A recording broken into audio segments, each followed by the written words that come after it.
tan pe ja je te cho ge ja kim ngoto ke ya ke pe sio be je te lo ngoe ja nu lu sernya man bolo mel te ge ja bu ga pri ka ngale te ngoe ja la ser bolo be je te ka we ki sio ngata se te ko kai ngoe ja la ser nyo gu bolo ki li se ne ja je te ake ngote ne ja ke ake pe sio je te mbor te ne la pai lo ma ke ro li ne ja nye nyu ka ma ja la ser aku ne ja bu ko re la ngoe ja nyu la ser nyo man ma ke ro li ne ja nye ko ngat ma ke nyur ne ja nye ata malaria ga tekel ay ja bu cho pa karan jadi le ye cho karam che mo ja nyu ser ma be che te ke ye ja ngat lo ma ke ye ja nyu ye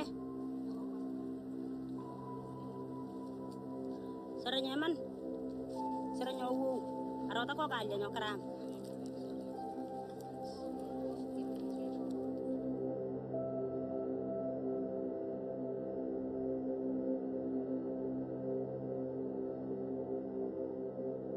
Yeah, so watching that again, it takes me back to the very first time that I waded out into one of those pools of water with goats and cows and children drinking and thinking of the runny noses and the mucus around children's eyes. And there was joy, but there was sickness everywhere.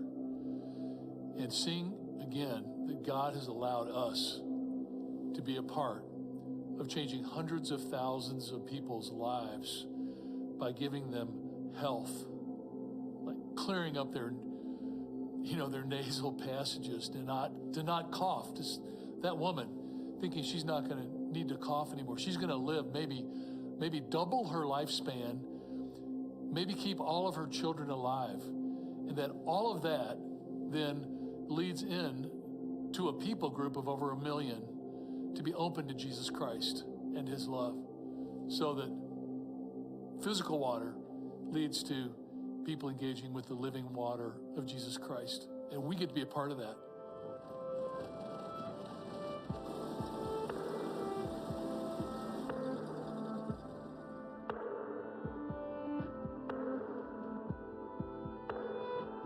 Of us got to travel to Kenya at the end of July to visit with the Pokot. One of the villages that we traveled to, our experience was to actually walk the path that they walk to get water every day. When we got to the village, we met at one of the homesteads, which would be where some of the families live.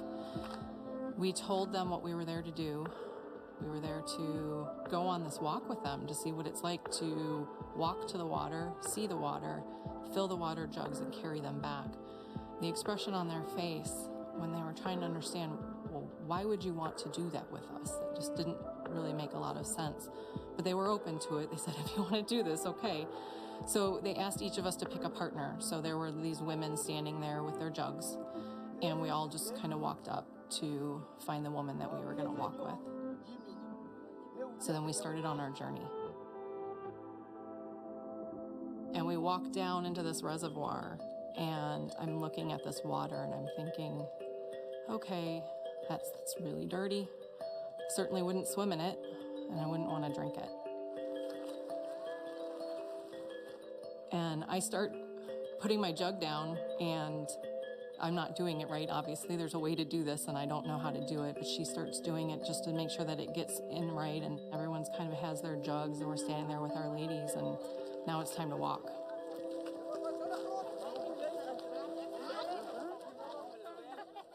I couldn't imagine doing this every day. She does it with the baby on her back and this on top of her head. I will be honest with you, this was less than a mile that we walked. I felt like we walked 5 miles. It was hot. It was heavy. And knowing that they do this day in and day out. And during the drought season, when this reservoir is dried up, they have to walk 10 miles one way to get to the next water source.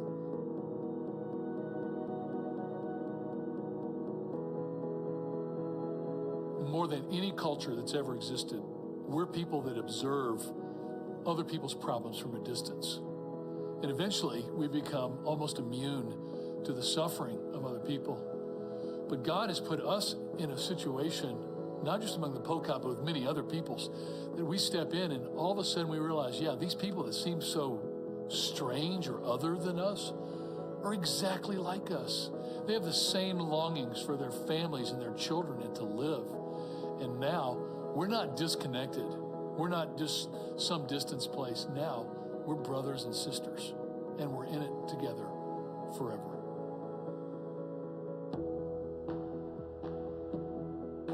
So the process for a community to get a well includes initial meetings with them to understand, what's going on in their community, how far they're walking, and do an assessment. There is also the process of trying to figure out where is the water. We have geologists that look and try and figure out where we're going to drill. Through the whole process, the Pocat community is brought in as part of it. They really want to make sure that they're taking ownership of the entire process. Once that community now has the location of where the well is going to be and the pathways to get there, the rig is brought out. The rig starts drilling. This could take multiple days. It really just depends on the terrain. It depends on how far they have to drill to reach that water. But when it starts getting there, they can get to a point where they kind of know when they're going to hit that water, and that's when the community starts to come together and to try and be a part of that experience of hitting that water.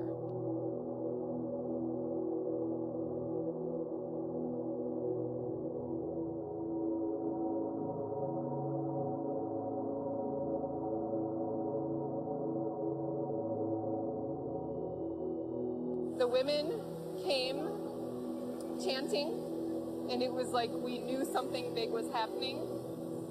But when that water hit, and it sprayed everywhere, I've never seen anything so amazing. It's like their life was changing right here and now. These kids on their backs have a future because of this.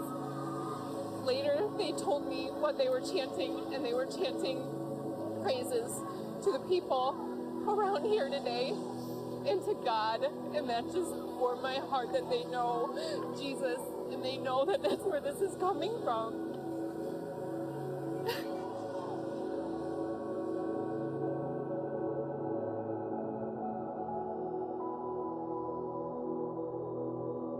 What's important for everyone to understand is the difference that we're making at Kensington, the difference that the Hope Water Project is making in lives. When you think about the 128 wells that have been dug since we've started this project, the over 250,000 people that have access to clean water, each one of them has a face, each one of them has a family, each one of them has a future, because of what Kensington and Hope Water Project are doing.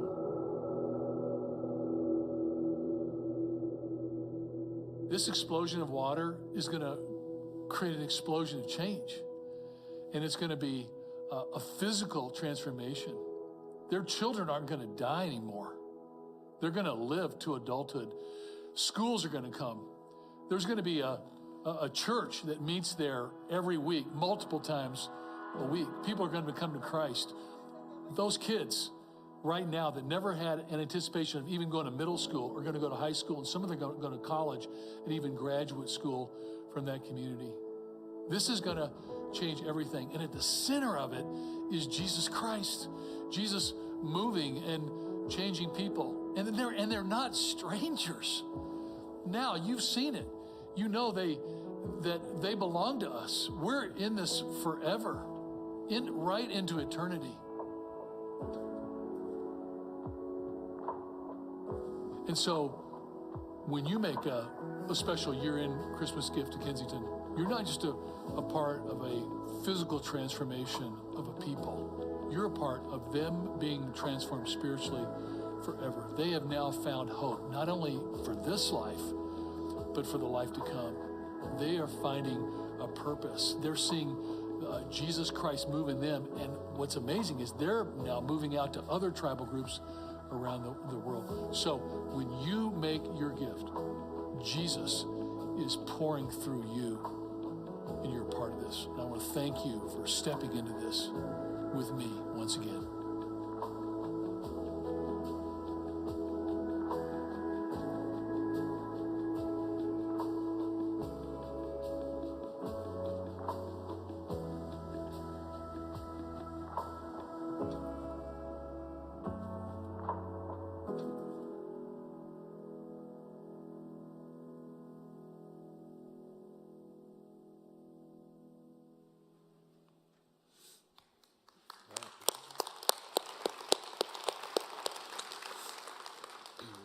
I had something planned to say, and I'm going to punt on that for a second. Sorry. When I came on staff to Kensington, I'd never been a part of a church like Kensington before. And, we live in America. I've never thought about water in my life. I had 2 tiny little bottles of water over there, and they were just waiting on me when I got here this morning, right? And I came on staff, and I was with Steve. We were at the Troy campus, and he asked me in the interview, he said, what would you change about things that you've seen so far this weekend? And I looked at him very passionately and arrogantly. Well, I feel like we could take better care of the building, I feel like we could spend more money to make it look better. Like I did all these, and all that's important. And everything I said was focused on us. And he kind of chuckled at me, and then he didn't respond. And then the first time that I spoke, downstate, they played a version of one of those videos. And I sat there and I thought, well, crap.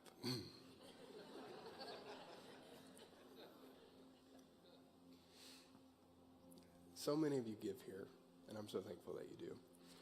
And as an organization and as a church, we're part of so many things that you come on a weekend, you may or may not know fully what we do. And but one of the most life-changing moments for me was when Steve looked at me, and we were debriefing that, and I was talking about it. And he said, if that's all we did as an organization, right?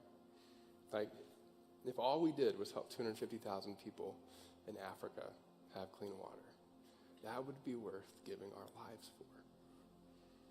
And I just, in my heart, it's broke. I'm like, you're right. And gathering together in places like this is amazing. And having church in the way that we do it is amazing. But the church is not a place just to sing songs or hear guys with a headset mic talk about the Bible. The church is bigger than that. And we live in Traverse City, Michigan, where, we're very blessed. We talked last week about how wealthy we are. We don't even know it. But what I want to say to you at our church, at our campus, is that when you're here, you're a part of something bigger than this place. You're part of something bigger than a church service. You're part of something bigger than a lead pastor speaking or great music. You're part of changing the world. And so we come into this time of the year because 60% of our budget comes in the last month, which is always funny and weird to me. I don't know how all that works. And so many of you are thinking about year-end gifts, and some of you are like, we talked about this last week, some of you don't give it all to anything, right? And you can give to other organizations. It's not that you just have to give here. I think you should give here because of what we do. But here's what I want to say to you is I hope that as a church, we're always marked by not being consumers, but by being people who are extraordinarily generous and give sacrificially and go above and beyond so that we can see the world change, so that we can see lives change, so that we can see the faces that you saw in that video change, so that we can see people in our city who are less fortunate than us see their lives change. And if if you're sitting here and you have a smartphone, right, this is most of us in the room, right, then you don't know what it's like to associate survival with, God. But when we are able to help provide things like that, it opens the door in the hearts of people in ways that you and I will probably never fully understand. And so what I wanted to ask you to do today, and what we're really talking about throughout this month is I'd love for you to step up and give even more. And you're already super generous. But I said this last week, what I would love to see happen is that our church continue to give and give and give sacrificially, and that we create more and more and more margin and invite God into that margin and see what he'll do. See what he'll do amongst us. See how many lives he can change in our city. See how many lives he can change all over the world. And so this Tuesday, some of you know this, it's Giving Tuesday, which like all over the country, it's an interesting thing. You'll see it all over social media.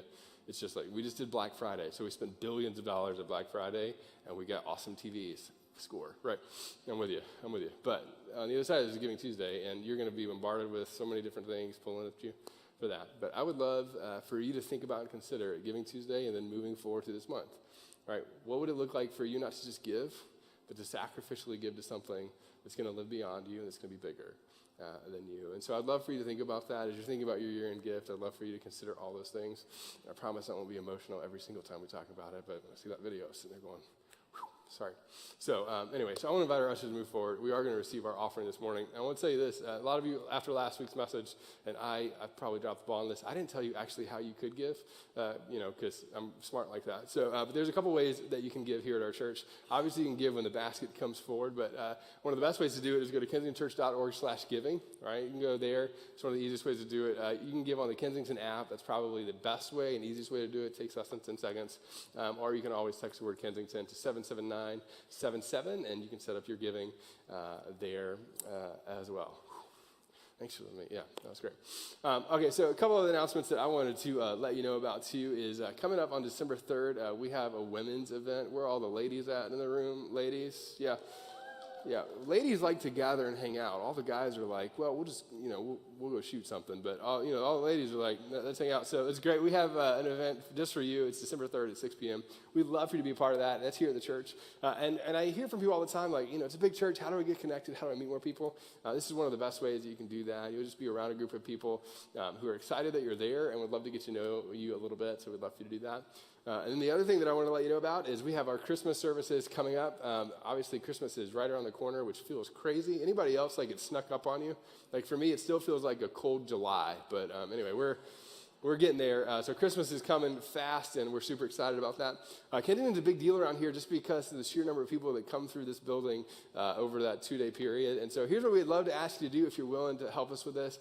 We just want to be prepared for you. And so we have this thing that we call tickets. It's really just an RSVP. You don't have to have a ticket to be a part of this. But it helps us to know how many people are coming per service so that we can be ready for you with volunteers, be ready for the people that you're inviting and your family members. So if you would, you can go to kensingtonchurch.org/Christmas. kensingtonchurch.org/Christmas. It's super easy, super short, but we'd love for you to let us know that you and your family are coming. You can do that right on your smartphone. And so we have service times on December 23rd, which is a Sunday, regular service times, 9-11 a.m. that Sunday. And the 24th, we have a service at 4 p.m. That we'd love to invite you to be a part of. And then that night at 11 p.m., we have a different service than all the others. It's going to be more of like a liturgical, laid-back, like Christmas Eve, a little bit different kind of service at 11 p.m. So we'd love to invite you to do that. It's kind of in that Render style if you've ever been to Render. So we'd love to invite you to one or multiple of those services. And the other thing that I'll tell you, if you're willing, if you're not volunteering yet, we would love to invite you maybe over that 2-day period to volunteer a service. It takes so many people to pull off what we do, especially around Christmas. So we'd love to invite you to be a part of that. And you can let us know that you'd be interested in doing that. So today, last thing I'm going to tell you, and then we're going to jump into the talk. We're wrapping up a series called Overwhelmed. And if you haven't been around for a little bit, or if it's your first time, several months ago, I was trying to think about, like, what do we really want to talk about in the fall? And so what we said was, or what I said was, I really want to talk about politics. So we did a 2-week series on politics, and all you still came back. So thanks for coming back. We did that, and then we did. I was like, I feel like everybody that I talked to feels overwhelmed at some point, and so we decided we're going to talk about this feeling of overwhelmed. And if you are new, the way that we approach our services is kind of like a Netflix series. So each one is kind of its own episode. And so today we're talking specifically about when you feel overwhelmed with your family and how do you overcome that. And so to get us kicked off, I want to bring Brian out here. Everybody say, hey, Brian Jackson. Come on out here, Brian. Brian is one of my favorite. No, that's not going to go well. Brian's one of my favorite humans on the planet, and not just because of his beard, which is growing back, by the way.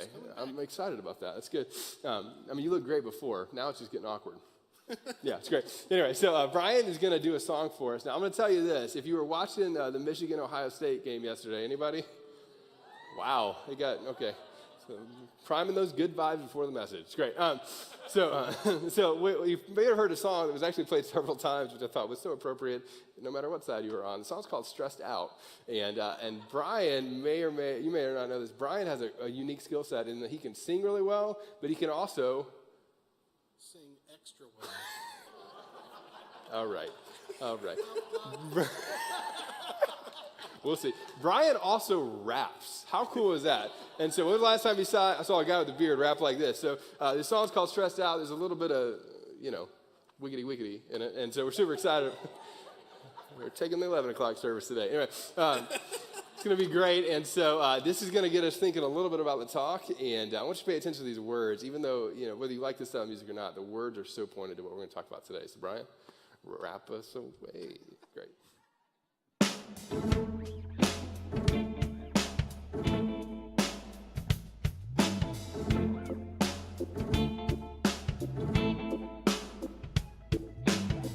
wish I found some better sounds no one's ever heard.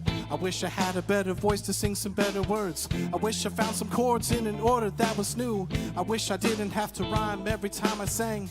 I was told when I get older all my fears would shrink, but now I'm insecure and I care what people think. Name's Blurry Face and I care what you think. My name's Blurry Face and I care what you think. Wish we could turn back time to the good old days when our mama sang us to sleep, but now we're stressed out. Wish we could turn back time to the good old days when our mama sang us to sleep, but now we're stressed out. We're stressed out.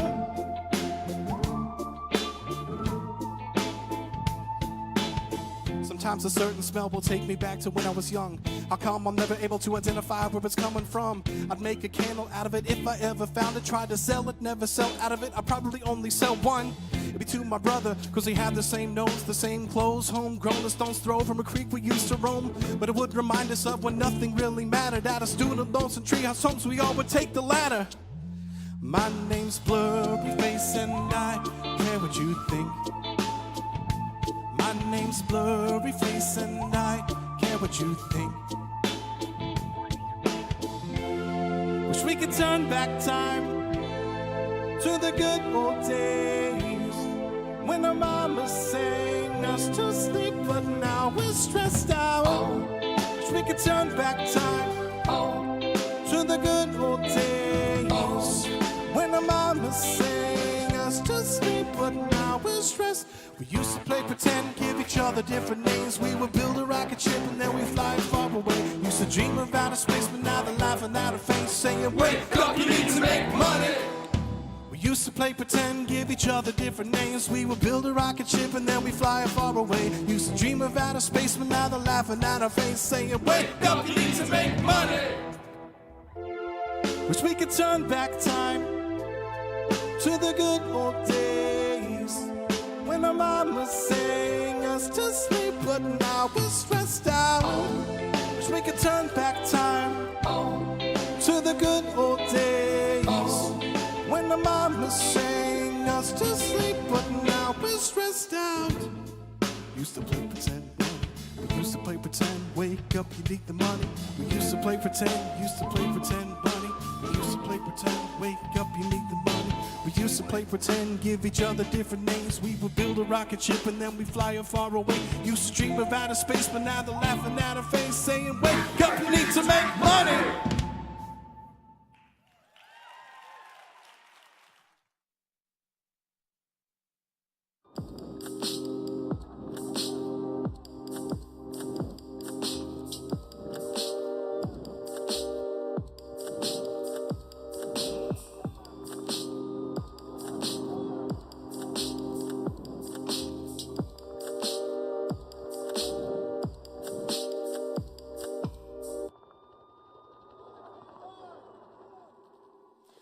All right, real quick, can we one more time just give it up for Brian Jackson? Was that not? That was phenomenal. Now, when you hear that, right, when you hear a song like that, when you hear those kinds of things going on, there's something interesting inside of you that kind of goes, you know what, when it comes to being stressed out, there's a lot of areas that we just find ourselves stressed out, right? And there's a lot of places that you probably find yourself with this kind of dull sort of ache that doesn't go away, where you're stressed out or you're overwhelmed about certain things that are going on in your life. And so when you hear those things, you go, oh, you know what, that triggers something in your head, that triggers something in your brain about how things could and should look in your life, and the things that you find yourself just kind of angsty about constantly. Now, of all the stresses that you have, right, we've talked about money last week, we talked about time and margin the first week, but there's a truth that I think is true of all of us, and that's this, that there is no stress quite like our family stress. Am I right? Like, even those of you who aren't church people, you can say amen to that, right? Am I right?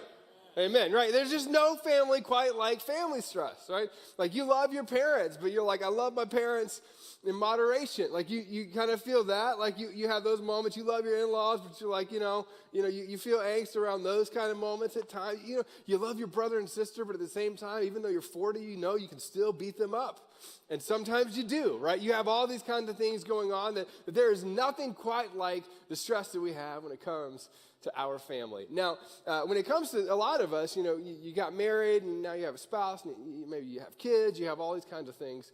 And the writers of the New Testament talk about what love looks like and what oftentimes we could apply to our family situations. And there's actually a verse or a set of verses that many of us actually read or had read at our wedding. And some of you know this, a lot of us have heard this before, but it says this, it says, love is, what's that word? Love is patient, love is kind, it does not envy, it does not boast, it is not proud, it does not dishonor others. Okay.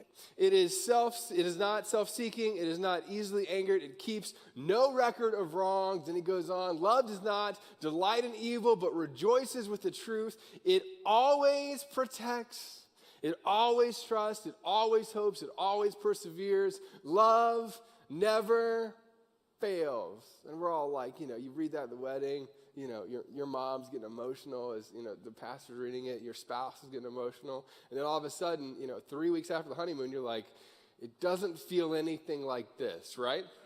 In fact, for a lot of you, when it comes to your family, and I don't know, maybe you wouldn't say this out loud, but in your brain or in your mind, there are moments of stress that your family feels like quite the opposite of what all of this is. You feel angst around it, and you love your family, but there's this constant feeling of, conflict. There's this constant feeling of expectations. There's this constant feeling of, how do I communicate well to people that are so vastly different than me? And a lot of you, and me included, we just don't know how to we don't know how to handle that weight, and it's a constant weight.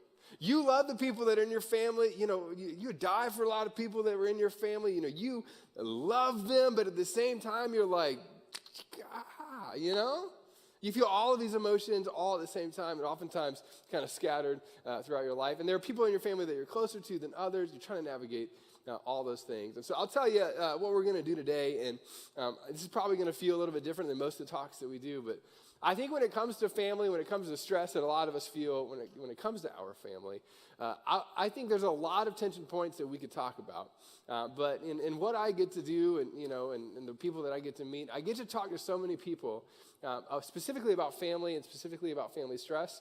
And looking inward at me, I was thinking, what do I really want to talk about? Because there are so many different avenues that we could talk about. There are so many different specific stressors that we could talk about. So today what we're going to do is we're going to focus on 3. Now there's certainly more than 3. In fact, there's probably about 2,500. I don't know how many there are for you. There's a lot of family stressors, but I feel like this. If we as a church, right, if we as individuals, if we as families can figure out how to just not even be perfect at, but get better at these 3 areas, your relationship with your spouse will be better. Your relationship with your parents will be better, right? For those of you who are, middle school, high school students, your relationship with your parents and middle school and high school students will be better, right? For those of you who are empty nesters, and this is a big one, we're going to talk to you specifically today. I'm going to talk to you as somebody who has an empty nester parent, right? I'm 31, so I'm going to tell you, at least in our relationship, this is how we navigate some of those things. So we're going to focus on 3 specific stressors today. The first one is this, and this is going to talk a little bit about. We're going to talk about unresolved conflict, but maybe in a little bit different way than you've talked about it before. We're going to talk about, and this is a huge one, I think, for many of us in the room, uncontrolled attention, right? That uncontrolled attention really, I think, creates so much of the overwhelmed feeling that we find ourselves in. And the last one is this, and this is one that my wife and I have actually talked quite a bit about. This is one specifically for us, is unmet expectations, right? I talked to so many couples who are like us, who have to navigate this particular thing. And so for the next few minutes, what I'm going to do, and I'm just going to go ahead and tell you, I'm going to take a deep dive into these 3 areas. And then what we're going to do later on is we're going to put some more stuff up on Facebook to go even further in this. But here's what I would say to you, right? If you're someone in the room and you're single and you're like, I'm not married yet, all this applies to you now, and I think it's going to apply to you later if you choose to get married. For those of you who are married and you have kids, you don't have kids yet, all this is going to apply to you. And specifically to those of you who are empty nesters, in a minute you're going to go, he's 31, he doesn't know what he's talking about. And I go, you might be right. You might be right. But if on the off chance that I am, I think this is really help with relationships with your kids. All right, so we're going to talk first about unresolved conflict. Now, there's this area of the New Testament that I absolutely love. The area of the Bible is called Colossians, and the guy who wrote is a guy named Paul. If you're unfamiliar with Paul, he wrote about half the New Testament. He was a guy who was, not a follower of Jesus, in the beginning, actually persecuted Christians, and he came to faith. And then for those of you who are interested in like business world, I think Paul is specifically fascinating because he essentially, sent out these churches all over the ancient world in a way where they just exploded all over the ancient world, right? The business model in some ways of the early church was how they took care of each other, how they planted these things in places where it didn't seem like they would even work, and all of a sudden they just all flourished. And Paul was very successful in getting this off the ground. And so he's writing to a group of people who are just like you and me in some ways in the things that they pursue and experience, but more importantly, in the way that they manage their emotions, right? And so here's what he says in Colossians chapter 3. He says this. He says, therefore, as God's chosen people, which is kind of a big fancy way of saying for those of you who are followers of Jesus, holy and dearly loved, and I love this language, clothe yourselves, right? Or drape yourselves, right? Or allow yourself to be in some ways overcome by or overwhelmed by compassion, kindness, humility, gentleness, and patience. That if you want to know what a healthy relationships look like and your contribution to that relationship, you need to clothe yourself in compassion, right? Which means that you're empathetic, you see from other people's points of view, you're compassionate towards them, you're kind, even on Facebook, right? I mean, you're kind to people, you just bend towards being kind, you're humble, and not that you're, just like, oh, shucks, but you legitimately have processed through your own brokenness and are processing through that. Gentleness and patience, right? If you want to know the foundational parts of what a relationship looks like, it's not weakness, it's these things. And then he says this. So, bear with each other and forgive one another. If any of you has a grievance against someone, and then he flips it all on its head and he makes it where it's almost, not even able to be argued with, he says, you need to forgive as the Lord forgave you. Now, one of my favorite things to say when I'm speaking is for those of you who are not followers of Jesus, there are certain passages in the New Testament that I would say, if I wasn't a follower of Jesus, this would make me in some ways not want to be a follower of Jesus. Because what Paul is saying is that if you're going to be a follower of Jesus, you have no way out when it comes to forgiving people. But Paul, what about ... Yes. But you don't understand, they did this ... Yes, but I don't know if I could actually forgive, Yes, you forgive all people. Why do you forgive people? Because you forgive as the Lord forgave you. Because when it comes to your sin and your brokenness, the God of the universe looked at you, sent his son to die on the cross and come back and, allow you to experience grace and forgiveness that was well beyond what you deserved.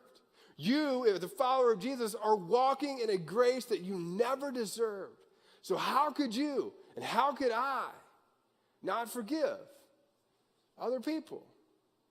Then he goes on and he says this, and over all of these virtues put on love, which binds them all together, and I love this, in perfect unity. And what brings it all together, all of these attributes of being in a relationship with one another, is love. And forgiveness, all of this is bound by love. Now, here's where I want to pause just for a second. When it comes to your family relationships, right? When it comes to the people that you interact with, how often do we harbor bitterness for years and years and years, and resentment for years and years? And, how often do we harbor these little things, even towards our kids? Like your kids did something and you love your kids so much, but you remember the time that and you have a very clear expectation of the one that they didn't meet, and you're still just a little bit angry about it, How often have you done that with a parent or a spouse? How often have we not forgiven other people? And he ends this particular part of the section by saying, let the peace of Christ rule in your hearts. That you will be submitted to this peace of Christ that rules in your hearts.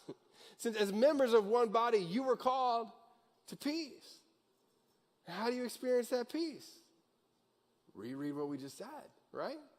Paul's like, look, if you want to understand what it looks like to have peace in your relationships, peace with your spouse, peace in your family relationships, and be able to lift some of that burden that bears down on you, you figure out how to live in love and forgiveness with other people. Now, there's this line that I think is so important, and it's the basis for all of unresolved conflict, even the people that you have the most conflict with, and that's this: that I'm not going to fight with you. Can we say this last part together? I'm going to fight for you.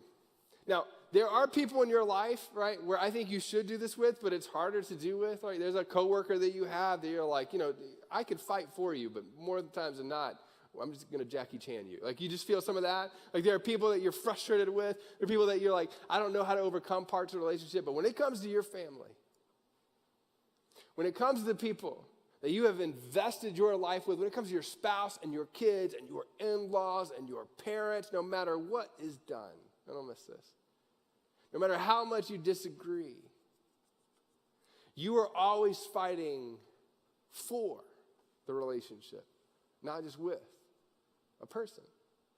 Now, I have people all the time that are coming to me, especially, spouses that, have this enormous tension in their marriage. And no one ever believes me in the moment, and I understand it. I'm just kind of ruined because I've seen it so many times.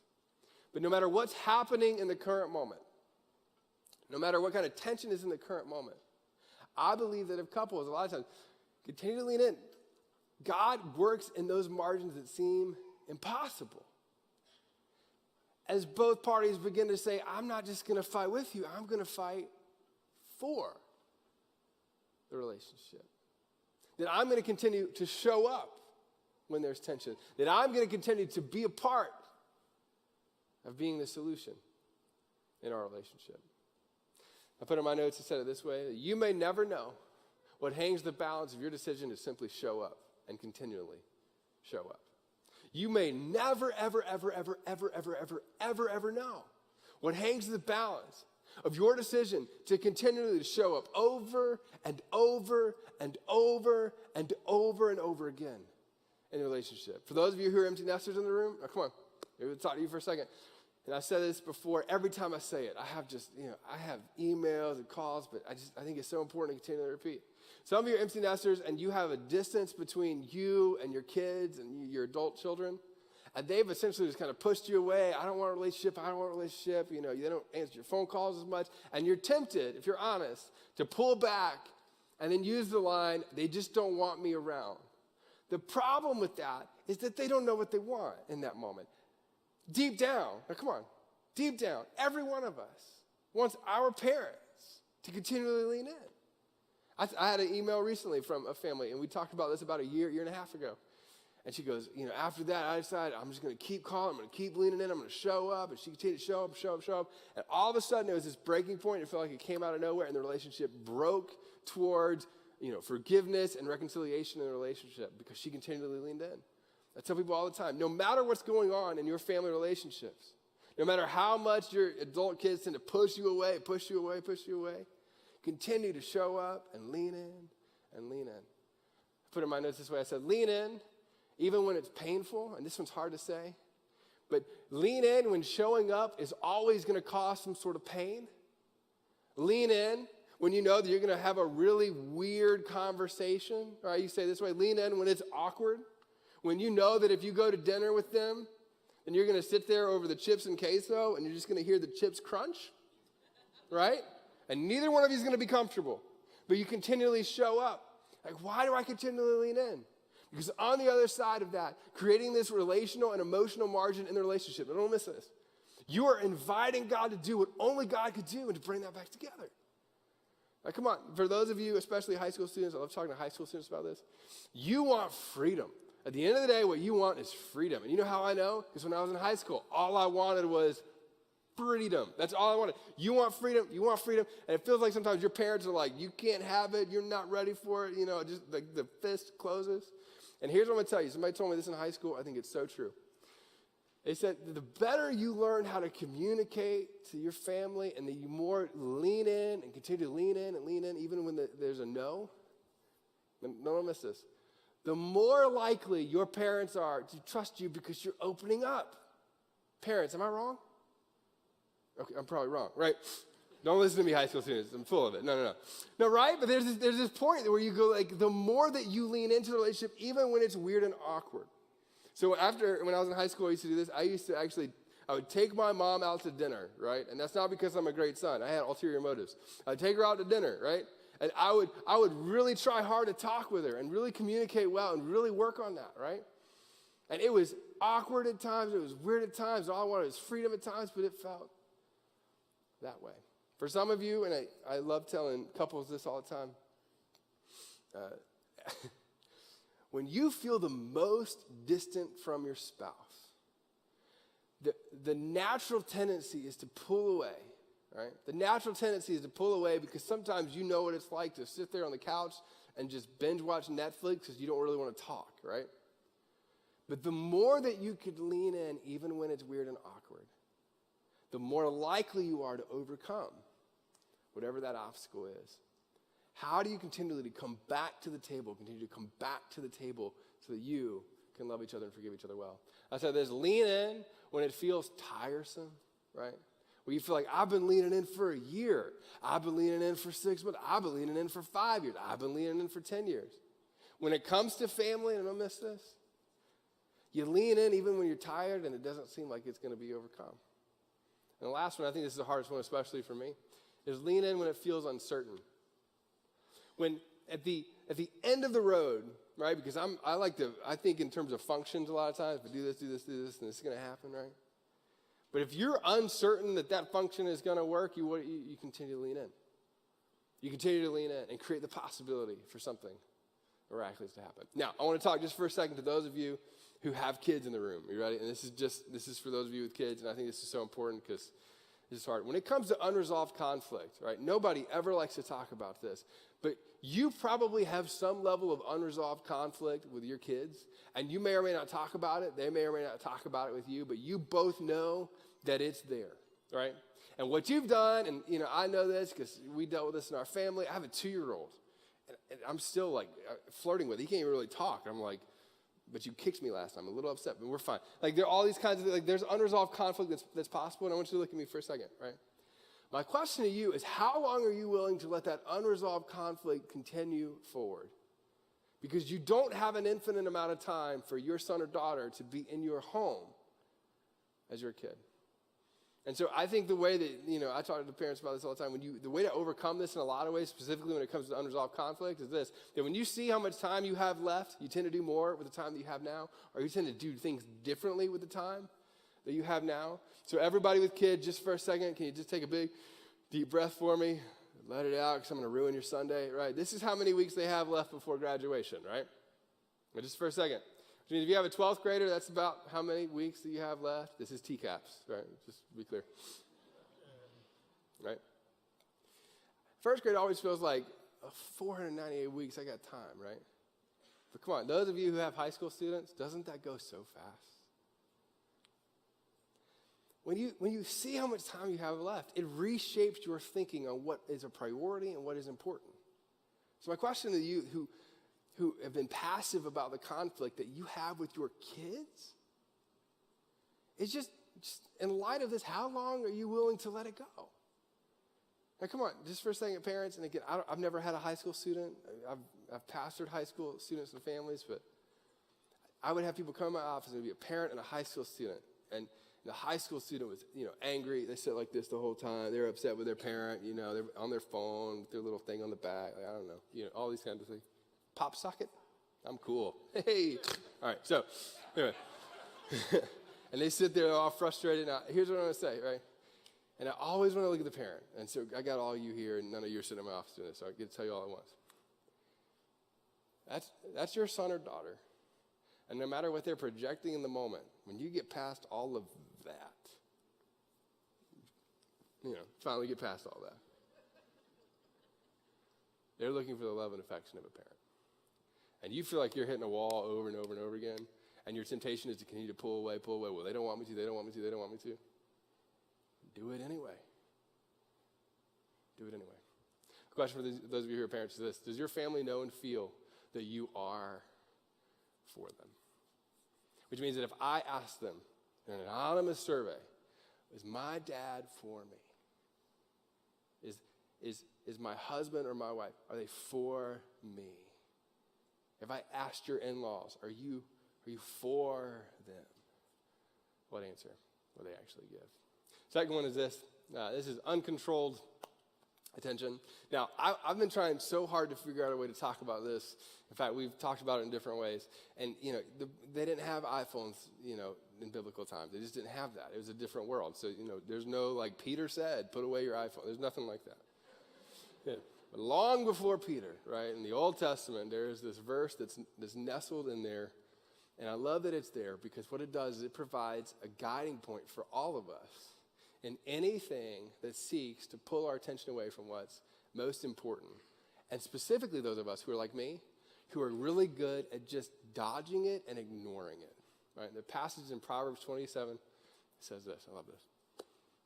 The prudent see danger and take refuge, but the simple keep going and pay the penalty. Right?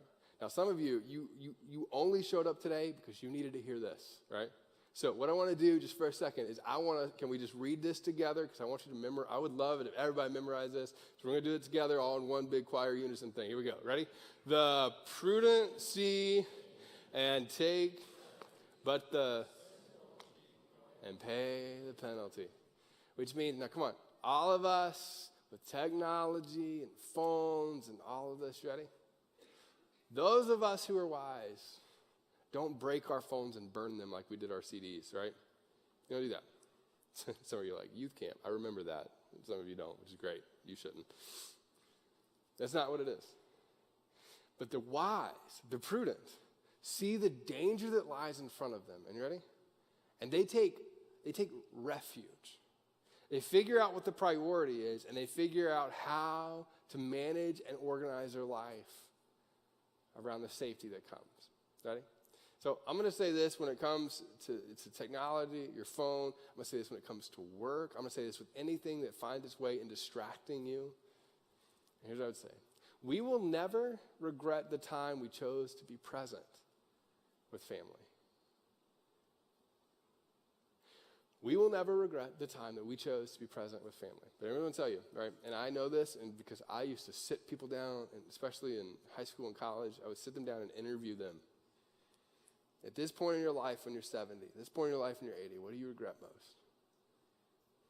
The only consistent thing that I heard was that I wasn't more present or I didn't spend as much time with my family. In our generation, in this time that we live in, the biggest threat to you not being around your kids, not being around your spouse, not being around your family, not prioritizing them, because you can be around them and not be present, but being fully present with them is the computer that sits in your pocket, and I'm all about it. I got an Apple Watch on right now. My phone's down there, and there's an iPad. I'm telling myself too, right? But if we don't figure out how to manage that well, we will get to 70 or 80 or 90 or 100 or 110 or 120, right? I don't know. And look back and have regret about not being present. So I wrote it down like this. This stuck with me. I said this. Until you take responsibility for your attention may take you away from your responsibilities. You have to figure out how to harness your attention into the place that it needs to be. How can I be fully present with where I am? It doesn't mean you don't need to have a phone. It means you need to figure out how do you become the master of that phone and not slave to that phone. How do you do that? How do you do that? And so I put in my notes this question. I think this is an important one to ask the people that we love most, is what change would your family most like you to make in regards to your schedule and maybe specifically your attention? That if we were to bring up your spouse, if we were to bring up, your parents, if we were to bring up your kids, what would they say in terms of a change that you need to make? Now, I'll tell you where this hit me the hardest. And again, I've only been a parent for, 2.5 years now. But we were actually, I told the story before, we were in that room right back there, right? And I was getting ready for a message. I was getting ready for this. And on the TV must have been like Blippi or Boss Baby. If you know, you know, right? And so we're there, and I'm working away, and my son kept calling me. His name's Henry. He kept calling me. And finally he walks over, right? And he puts both hands on my face. and pulls me to him. Pulls me, like he literally pulled me away from the screen to look at him and said, Daddy. And I'm like, I don't want my memory or the memories that I have of my kids to always be me doing this, right? I want those memories to be that I'm looking them in the eyes. A friend of mine, Bill Marsh, he said this, I thought it was so powerful. He talks about how you just have to, when it comes to your kids, you have to be committed to looking them in the eyes. When it comes to your spouse, you have to be committed to looking them in the eyes, ready? When it comes to your parents, you have to be committed to looking them in the eyes. And for those of you who are empty nesters, ready? And this is hard. Maybe the technology thing is your thing, maybe it's not. But you have to be so committed to when you're with them that you're looking them all in the eyes. The last one is this, and then we'll wrap up here in a second.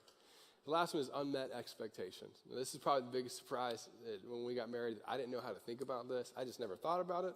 I thought everybody expected the same things that I expected. I was wrong, but I thought everybody thought that, right?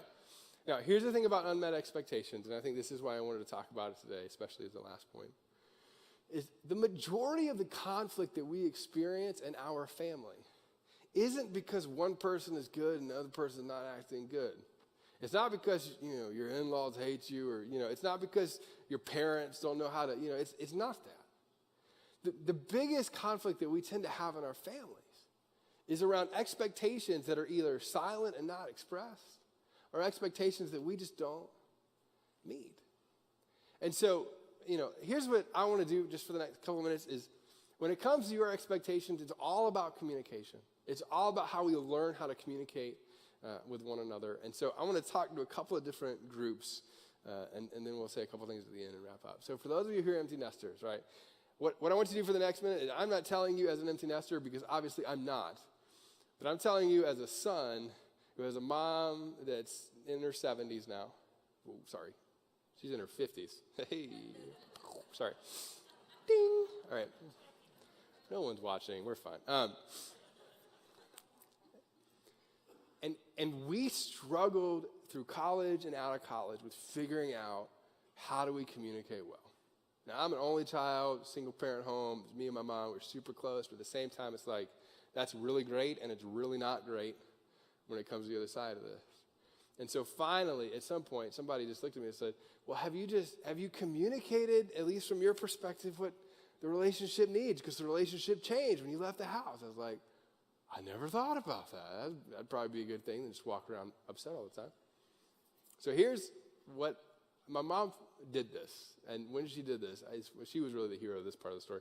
She's the one that did this, and it helped us so much. She asked this, how can I help? And she reminded me that you're going to get through this. Now, if you have a 20-something, you ready? You have a 20-something? Your relationship is different in that you can try really hard to force things, and then if that doesn't work, you can try really hard to manipulate things, but neither one of those is going to build a relationship. But when you come as a coach and you ask how you can help, you almost get the exact same thing that you want anyway, because then you get an invitation into it. So she started asking me all the time, how can I help? How can I help you with this? How can I help? So I'd come back. Well, Mom's helpful because she's always been helpful. But now I know she's helpful, So in my 20s, I started calling. Hey, I'm struggling with this. How can I help? And she would listen. And then, no, don't hate me. This is just, and then about a third of the time, she'd offer advice. The other times, it was just me working through all of the mess in my head. Right? The other part is you'll get through this. The greatest reminder that 20 and 30-somethings I think need, especially in our culture, is that this is not forever, this is a season, and it will pass. And here's what's great. You get to say that with authority. Because you know, because you've seen it. Imagine what would happen just for a second, empty nesters, and this doesn't fix all the problems, this doesn't fix the relationship, but I would say, imagine what would happen in your relationship if you asked your adult children consistently, how can I help you? And then continue to remind them that it was going to be okay. And then you can speak with authority on that. What would that do to the relationship? So all my 20 and 30-somethings real quick. Am I right? Okay, I'm over 2. Great. All right, so we'll see, right? The other one is this. For those of you who are adult children, I don't know, figure out a better way to say this, but all of us are kids. If you ask your parents, you're like, that's still my kid, right? But you're in your 20s or 30s or 40s or 50s or 60s, and you have parents that are older, right? I put in mind, you need to choose to have the DTR, which is like a defined relationship talk, which you had when you were dating, right? Why would you never have this with your family, right? And I would say this. At some point or another, you need to both listen to what they need, because they're your parents. There's still that relationship. And then secondly, you need to say, hey, this is what I'm feeling. When you say this is how it affects me. When we do it this way, this is how it affects me. When you come into the kitchen at Thanksgiving, right? This is how it affects you. You need to have the real conversations, and you need to continually have the real conversations. Because what that's going to do is it's going to set you up to have a healthy relationship moving forward throughout your lives together. The other one is this. If you're a parent of kids, right? I said when it comes to communication, specifically like this kinds of thing, every child is unique and needs to be communicated to uniquely. And I need to be reminded of this over and over and over and over again. You can't communicate the same way to all of your kids. You can't communicate the same way to all of your kids. You can't communicate the same way to all of your kids. When you figure this part out, and don't miss this, when it comes to the expectations of knowing what they need from you and expect from you emotionally in all of these areas, don't miss this. All of a sudden, it feels like they just open up. And it's going to change from phase to phase. When I was in middle school, my mom always tell the story. I love to retell it. I would not open up at all in middle school until about 3 a.m. For some reason, at 3 a.m., I woke up. I was like, I should talk to somebody about this. Mom would walk in the room. She's asleep.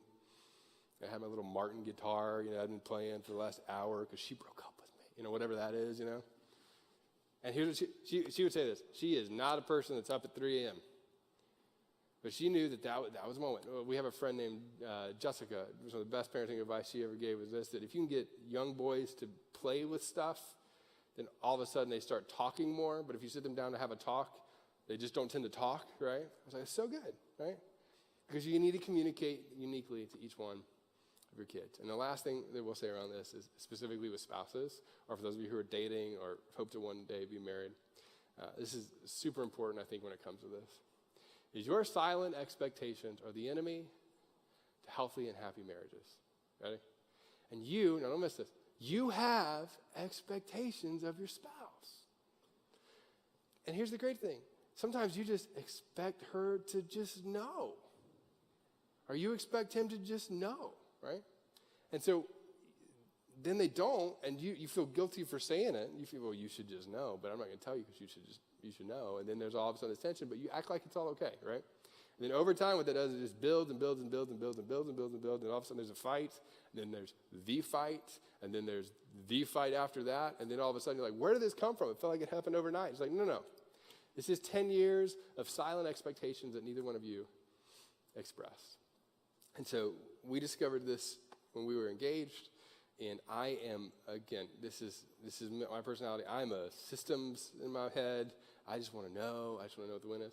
And so I've told you before, but we were passing each other, and we started to meet for froyo, frozen yogurt, for dinner because we were healthy like that. And in Atlanta, we would go to dinner once a week, right? And we sit down and we started asking ourselves these questions. We still do a version of this, especially when we're at our healthiest as a family. We figure this out.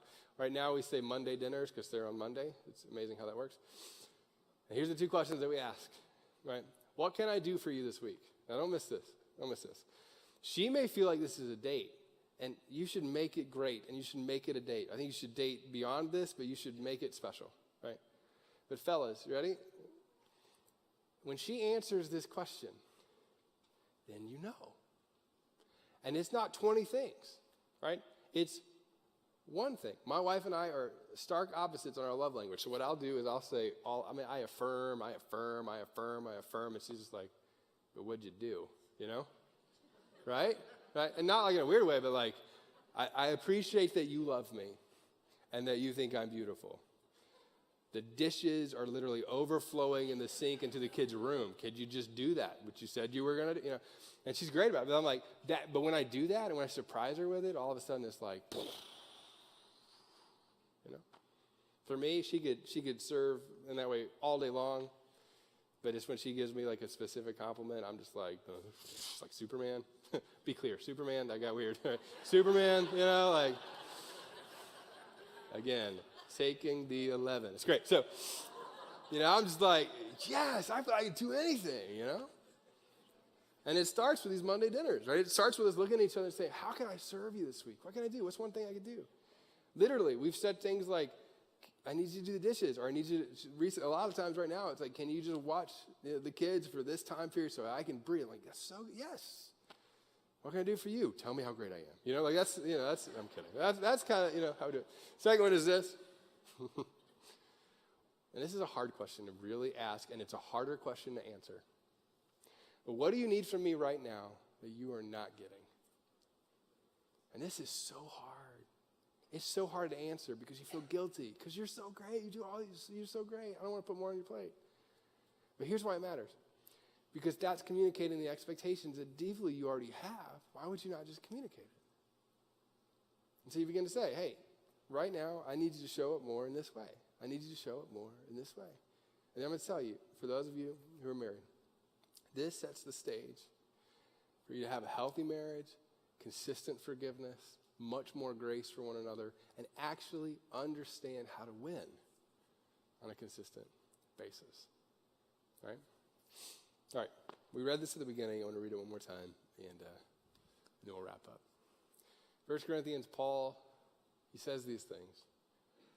But what I hope for your family, right, as much as you're overwhelmed, as much as you feel the angst, as much as you have these unmet expectations at times, this uncontrolled attention span thing, as much as you have this unresolved conflict, I think we need to continually come back to what he says here and strive, which you're never going to be perfect at, but strive to live this way. And that love is patient, that love is kind. It does not envy, it does not boast, it is not proud, it does not dishonor others, and it is not self-seeking, it is not easily angered, and it keeps no record of wrongs. Love does not delight in evil, but rejoices with the truth. It always protects, always trusts, always hopes, always perseveres, because love never fails. And so today, if I were going to encourage you to do one specific thing, right? When it comes to your family, in all three of these areas, the tendency is to pull away. So what I'm going to encourage you to do is fight for the heart. And this is hard. But you're going to continually show up. You're going to continually be present. Right? You're going to lean in. You're going to communicate, and you communicate some more. You're going to over-communicate. But I already said it, but you're going to communicate again. That you're going to express the expectations that you've never expressed before, but you currently have. That you're going to look in your kids' eyes over and over again.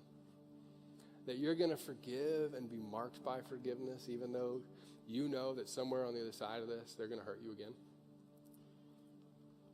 That you're going to figure out a way to live your life in a way that other people don't seem to do it. But you're going to lean in harder and more often and be more present.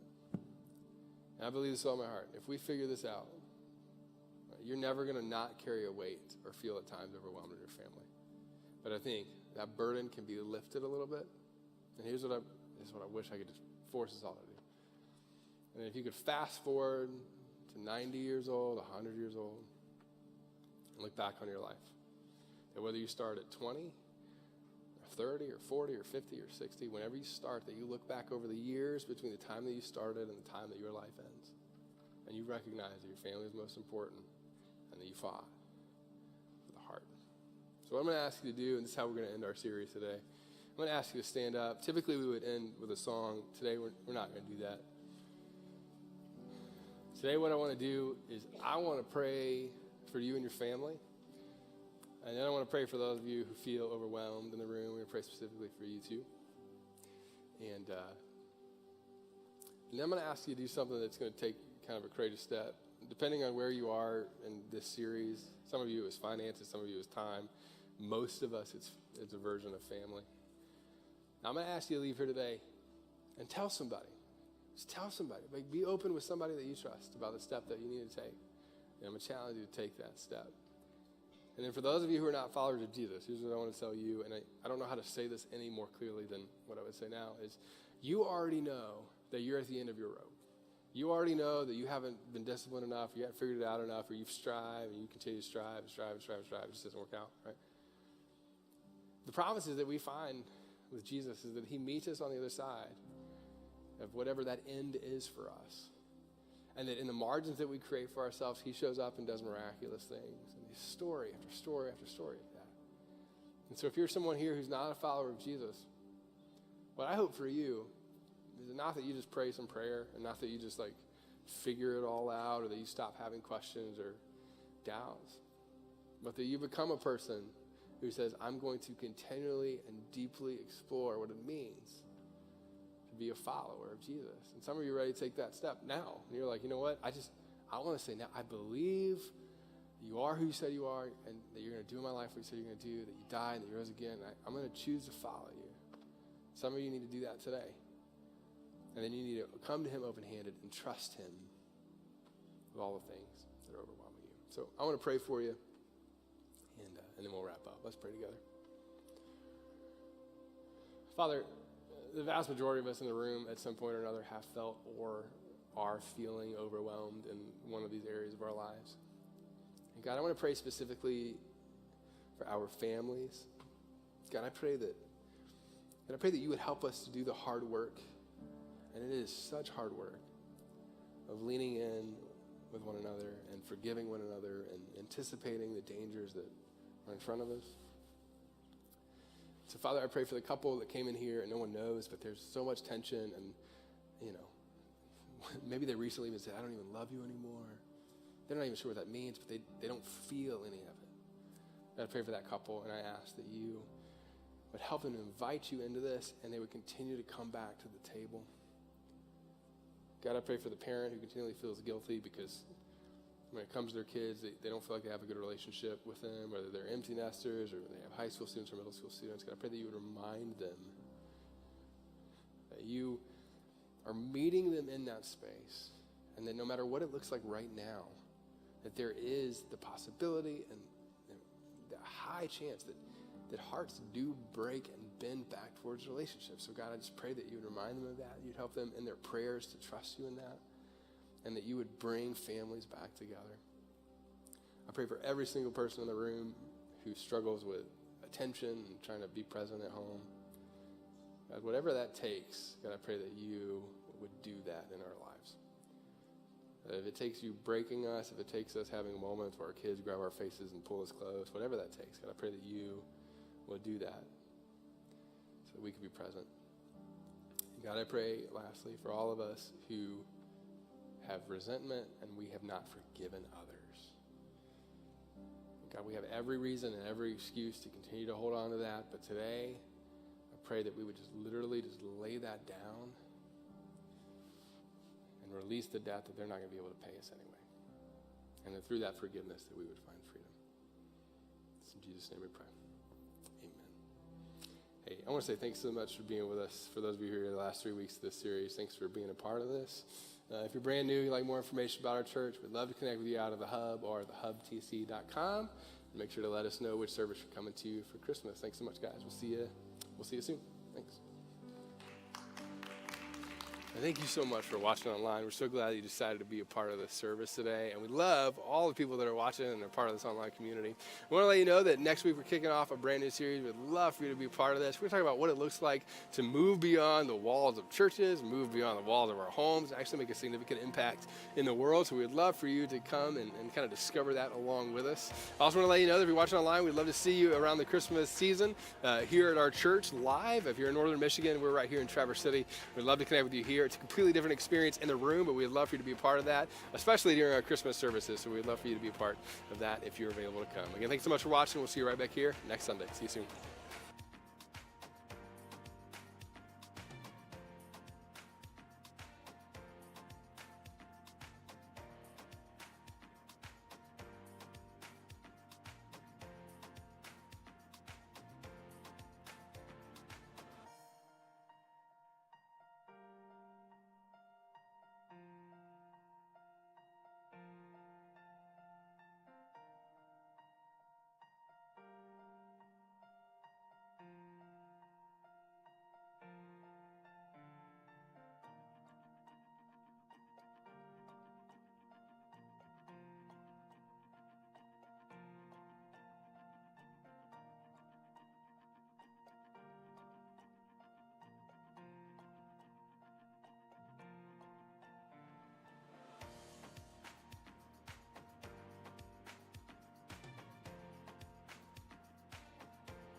online. So we would love for you to do that. We're going to be sharing some of the main points from the message. You're going to get links to the songs and even some ways that you can reach out and connect with us if you'd like to do that. One of the ways that you can do that is actually going to thehubtc.com. That's thehubtc.com. If you can fill out that form, what will happen is one of our staff members will connect with you and answer any questions that you have about your experience today or even about our church. I also want to invite you to follow us on social media if you're not currently doing that. We're on Facebook, Instagram, and Twitter, and those are really the best ways to find out more about who we are and all that's going on around here, and even be able to see a behind-the-scenes glimpse at how it all happened. So we would love to connect with you on one of those social media networks. Well, I think we're about to get started. Again, we're so excited that you decided to join us today, and we'll see you right back here in just a few minutes.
Well, hi, welcome to Kensington Church. My name is Jessie, and we're so excited that you're spending your weekend with us. Today, we are wrapping up our Overwhelmed series. We're talking about how to create margin in our lives in the midst of feeling spread thin from our family, our jobs, and our finances. If it's your first time here, we exist to create a safe place for you to explore your faith. So it's our hope that as soon as you walk in these doors, you know that you're so welcome and that you're in the right place. And if it is your first or second or third time here, we have created an environment with you in mind called The Hub. It's located out in the lobby under a big orange banner, and there you can find out more about who we are and how you can get connected. All right, well, we're super excited for today. We're excited that you're here. But if you're watching us online, or maybe you don't have time to stop at a table after service, we've created a virtual hub at thehubtc.com. There you can reach out, and a member of our team will get back to you answering any questions that you may have.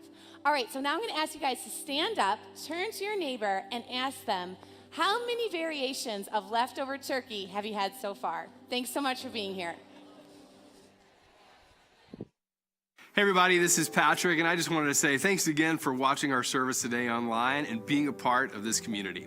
Now we know that you might have some questions as you watch the service today and want to find out a little bit more information about who we are. And so we've created an environment for you to do just that. Simply go to startingpoint.today. That's startingpoint.today and fill out that short form, and one of our staff members will reach out to you very shortly and answer any questions that you have about our church and about who we are. Again, thanks so much for watching. We'll be back at the end of the service today to give you a little bit more information, but we'll see you here in just a few minutes.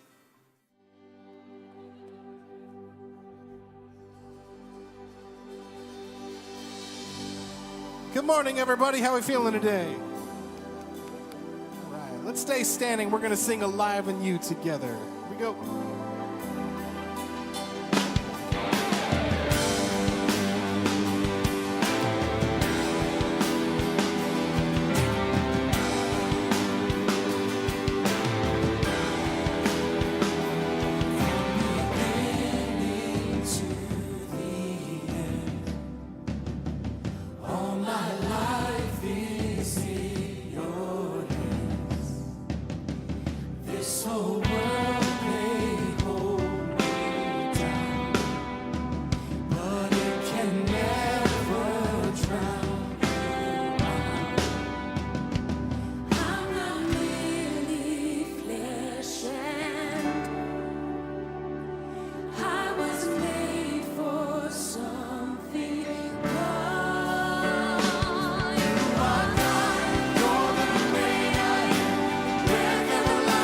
Breathe you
Christ who lives within me. From beginning to the end, you deserve the glory. You deserve the glory. It's no longer I who live, but Christ who lives within me. Christ who lives within me. From beginning to the end, you deserve the glory. You deserve the glory. You are God. You're the great I am. Breath of life, I breathe you in. Even in the fire, I'm alive in you. You are strong in my brokenness, sovereign over every step. Even in the fire, I'm alive. You are strong. You're the great I am. Breath of life, I breathe you in. Even in the fire, I'm alive in you. You are strong in my brokenness, sovereign over every step. Even in the fire, I'm alive. I'm alive in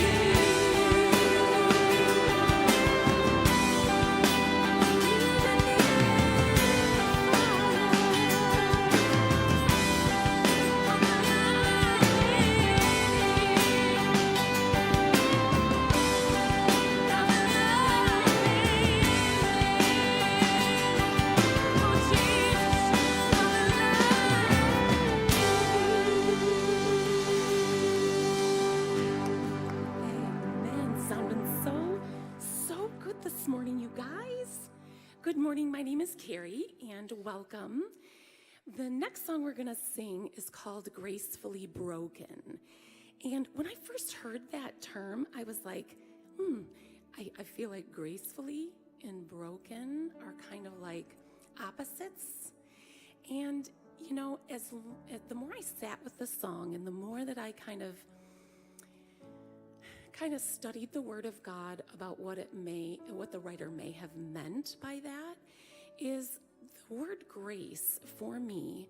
It is, I understand that it means, you know, we need to have grace with people, we need to have patience with ourselves, etc. But grace to me is also unmerited or undeserved favor from God.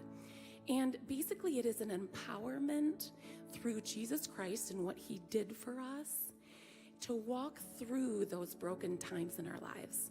And so that's the place, that's what it means to me. And that's the place where when I sing, the part that your power is alive in me and I'm broken gracefully and your power is at work in me, I'm strong when I'm weak. And for me, it is no matter where we're at, I believe that we can be empowered by the grace of God to come and overcome and go through with a sense of power, no matter where we're at in life, no matter what we're going through. And so I just ask that you will join us and sing from that place. Whatever that place means to you, sing from that place. And I just thank you. This is Gracefully Broken.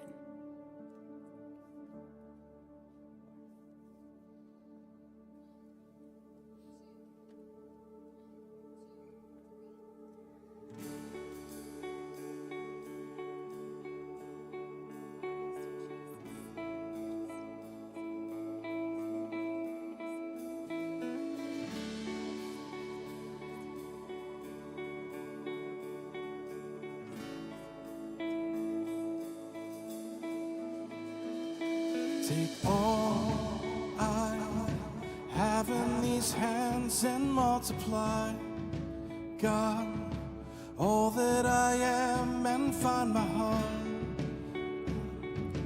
The altar again, set me on fire, set me on fire.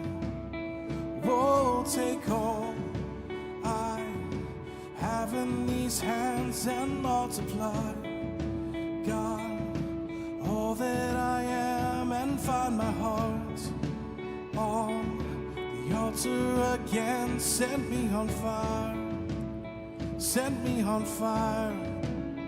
Here I am, God, arms wide open,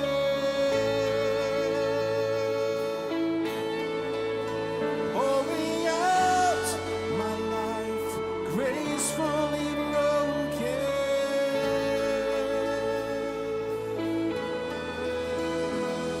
My heart stands in awe of your name, your mighty love stands strong to the end. You will fulfill your purpose for me. You won't forsake me. You will be with me. Here I am, God, arms wide open,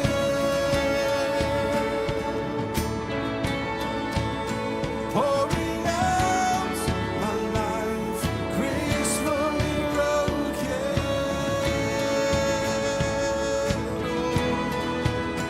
Here I am, God, arms wide open,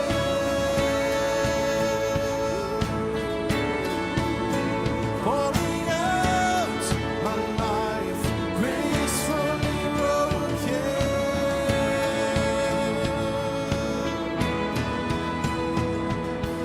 All to Jesus now. All to Jesus now. Holding nothing back. Holding nothing back. I surrender. I surrender. I surrender.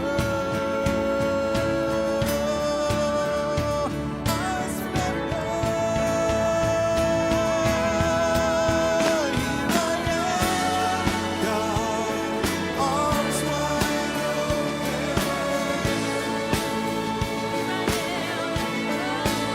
pouring out my life, gracefully broken.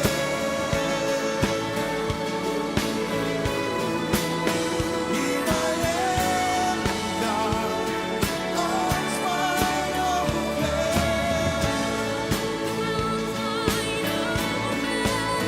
pouring out my life, gracefully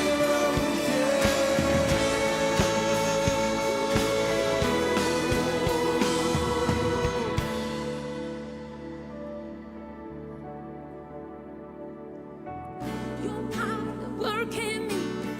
I'm broken gracefully. I'm strong when I am weak. I will be free. Your power work in me. I'm broken gracefully. I'm strong when I am weak. I will be free. Your power work in me. I'm broken gracefully. I'm strong when I am. I'm strong. I will be free. Your power work in me. God's gonna work in me. I'm strong and I'm strong. I will be free. Your power work in me. I'm broken gracefully. I'm strong and I'm strong.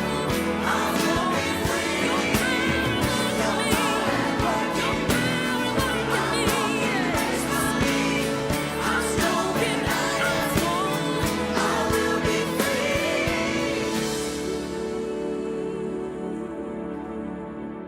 Here I am, God, arms wide open,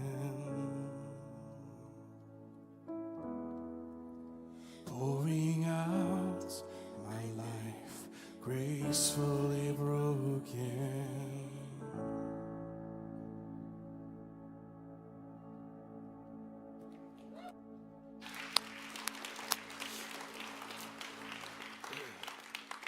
You know, it's, can you hear me? Can you hear me now? Can you hear me now? Can you hear me now? I love that song for one reason. Sorry, I got a little emotional a second ago. I love that song for one reason in particular, and that's because when we talk about being gracefully broken, the thing that unites every single person in this room is that every single one of us are very broken people. Am I right? Anybody? Yeah? And whether you're a follower of Jesus or not, whether you're someone who has trusted Jesus as their Savior or not, the thing that you have in common with everybody in this room is that you're around a group of people that are broken and in need of something beyond them to help them through this life. But the beautiful part about Scripture, the beautiful picture that we get of God in Scripture is that the God of the universe passionately pursues us like a father would a son, you know? Have you ever lost a kid? Anybody ever lost a kid before? You know, not like really lost, but, you know, like in Walmart? No, I'm sorry. Target? Anybody? Yeah, okay, so, kidding. And you get that sinking feeling like, oh my goodness, and there's this thing inside of you that, you know, there's nothing that you wouldn't do to find your son or to find your daughter. And I think the beautiful picture that we get in Scripture is that no matter how broken you are, no matter what you've done, the God of the universe is chasing after you. So what I'm going to do is I want to pray for us, and we got a couple things that we're going to talk about, but I love for us to pray. And if you're not a follower of Jesus for the next minute, you're already in church, so you might as well just like, hey, jump in for a second. But I would like to pray, and what I want to pray is that God would open our hearts and open our minds to being able to just maybe see and experience what he might want to do in it. So let me pray for us. Father, thank you so much for how much you love us. Thank you for how you pursue us. Thank you for loving us in spite of all of our own brokenness and all of our own pain. And God, I pray that you would meet those of us in the room who are followers of you. God, help us to crack open the door of our heart. And then for those people in the room that they're curious or maybe they're distant from faith, but they're at least here and they're kind of, you know, they showed up. God, I pray that over the next little bit that you would crack open the door of their heart and that you would help them to discover you as well. In Jesus' name we pray. Amen. Thanks so much for singing with us. You can have a seat. Isn't Carrie awesome? And Brian, they're so good. Can we just give it up for them? I love it. I love it. And you would never know this either, but this is my friend Pete. Everybody say, hey, Pete. Pete lives in Grand Rapids, and he's seriously one of my favorite. Now you're on the big screen, my man. Pete is one of, you may or may not know this, Pete is one of the best keyboard piano players that you will ever hear. We're so lucky to be able to have him. And so he sits in when Bryce isn't here, and sometimes I just want to see them go off, like a keyboard duel. I don't know what that would be like, but it'd be amazing. So thanks so much for coming up this morning. So one thing, too, I think you can announce this because it's on social media. Bryce, who's our piano player, he and his wife, Lauren, who actually has been doing our video, they just had a baby, surprise baby, which is this past week. Not surprised. They knew that it was coming, so they knew that was happening. But it was an exciting thing, and so Pete jumped in and did all that. So we're super excited about that.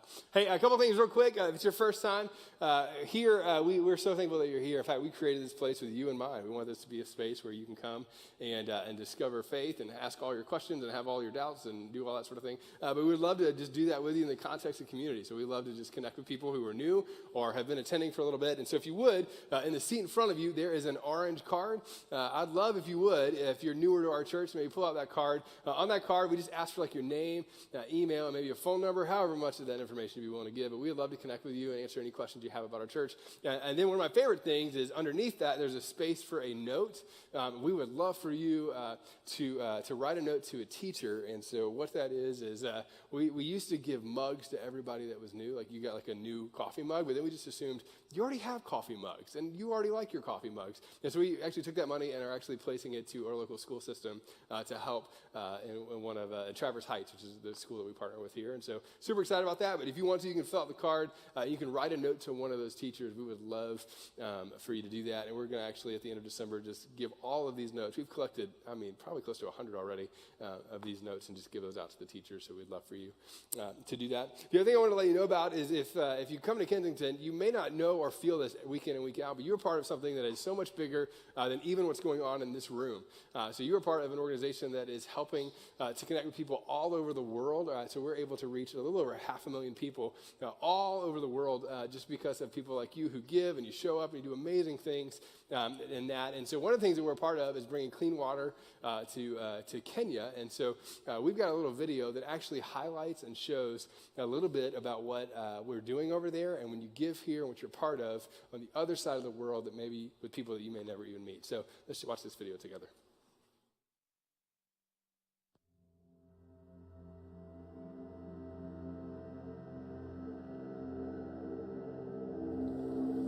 Tan pe ja je te cho ki je ja ki mo to ke ya ki pe si o be je te lo mo ja ya nyulu ser nyaman bolo mel te ke ja bu ka pri ka ngale te ak mo ja la ser bolo be je te ka we ki se ngata se te ko kai mo ja la ser nyogu bolo ki li se ne ja je te ak mo te ne ja ke ak pe si o je te mbor te ne la pai lo ma ke ro ne ja nye nyu ka ma ja la ser aku ne ja bu ko re la mo ja nyu la ser nyoman Magirol yene janye ko ngat amagi jurne janye ata malaria yang katakal ay jabu coba karan jadi le ye cokram ci moy janyu le ser ba be ci te ke ye jangat lo magi ye janyu ni ye ser nyaman ser nyowu arota ko kalje nyokram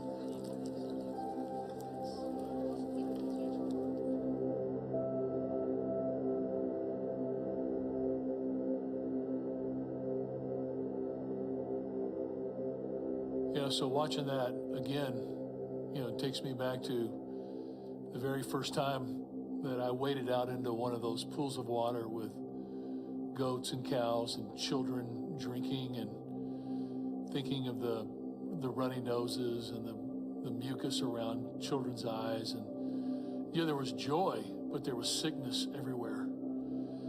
And seeing again that God has allowed us to be a part of changing hundreds of thousands of people's lives by giving them health, like clearing up their nasal passages, to not cough. Just that woman thinking she's not going to need to cough anymore. She's going to live maybe double her lifespan, maybe keep all of her children alive. And that all of that then leads in to a people group of over 1 million to be open to Jesus Christ and his love, so that physical water leads to people engaging with the living water of Jesus Christ. And we get to be a part of that.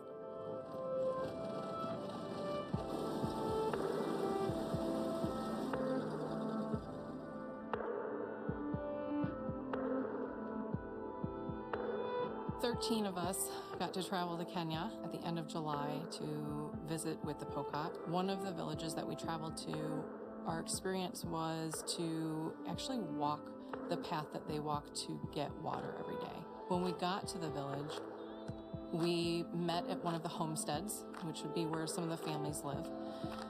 We told them what we were there to do. We were there to go on this walk with them to see what it's like to walk to the water, see the water, fill the water jugs, and carry them back. The expression on their face when they were trying to understand, well, why would you want to do that with us? It just didn't really make a lot of sense. But they were open to it. They said, if you want to do this, okay.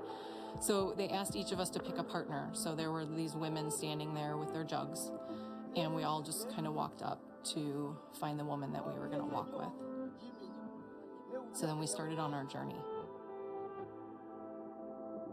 And we walked down into this reservoir, and I'm looking at this water and I'm thinking, okay, that's really dirty. Certainly wouldn't swim in it, and I wouldn't want to drink it. And I start putting my jug down, and I'm not doing it right, obviously. There's a way to do this, and I don't know how to do it, but she starts doing it just to make sure that it gets in right, and everyone's kind of has their jugs, and we're standing there with our ladies, and now it's time to walk.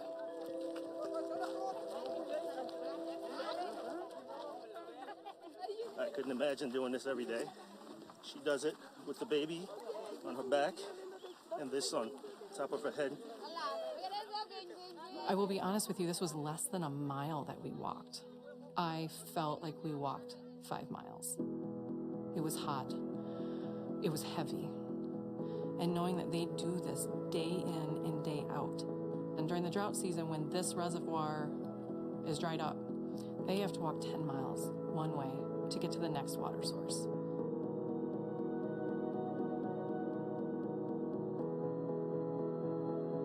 More than any culture that's ever existed, we're people that observe other people's problems from a distance. And eventually, we become almost immune to the suffering of other people. But God has put us in a situation, not just among the Pocat, but with many other peoples, that we step in and all of a sudden we realize, yeah, these people that seem so strange or other than us are exactly like us. They have the same longings for their families and their children and to live. And now we're not disconnected. We're not just some distance place. Now we're brothers and sisters, and we're in it together forever.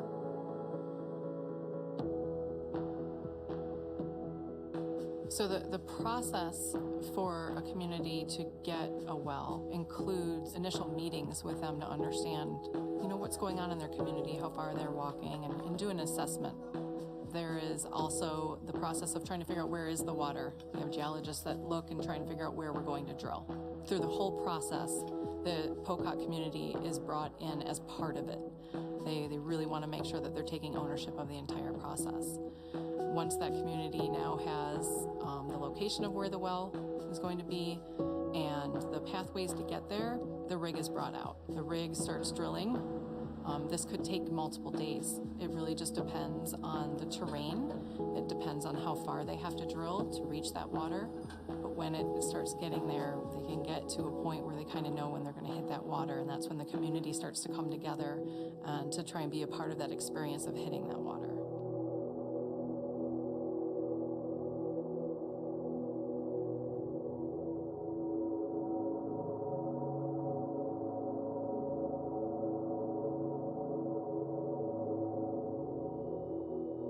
The women came chanting, and it was like we knew something big was happening. But when that water hit, and it sprayed everywhere, I've never seen anything so amazing. It's like their life was changing right here and now. These kids on their backs have a future because of this. Later, they told me what they were chanting, and they were chanting praises to the people around here today and to God, and that just warmed my heart that they know Jesus, and they know that that's where this is coming from.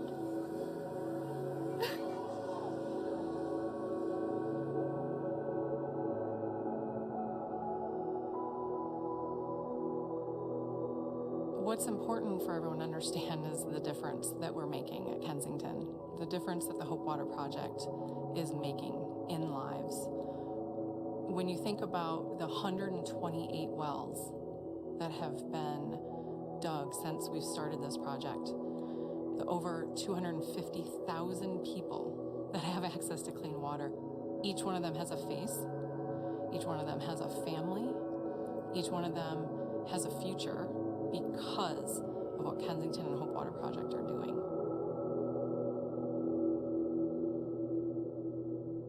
This explosion of water is going to create an explosion of change. And it's going to be a physical transformation. Their children aren't going to die anymore. They're going to live to adulthood. Schools are going to come. There's going to be a church that meets there every week, multiple times a week. People are going to come to Christ. Those kids right now that never had an anticipation of even going to middle school are going to go to high school, and some of them are going to college and even graduate school from that community. This is going to change everything. And at the center of it is Jesus Christ. Jesus moving and changing people. And they're not strangers. Now you've seen it. You know that they belong to us. We're in this forever. Right into eternity. And so when you make a special year-end Christmas gift to Kensington, You're not just a part of a physical transformation of a people. You're a part of them being transformed spiritually forever. They have now found hope, not only for this life, but for the life to come.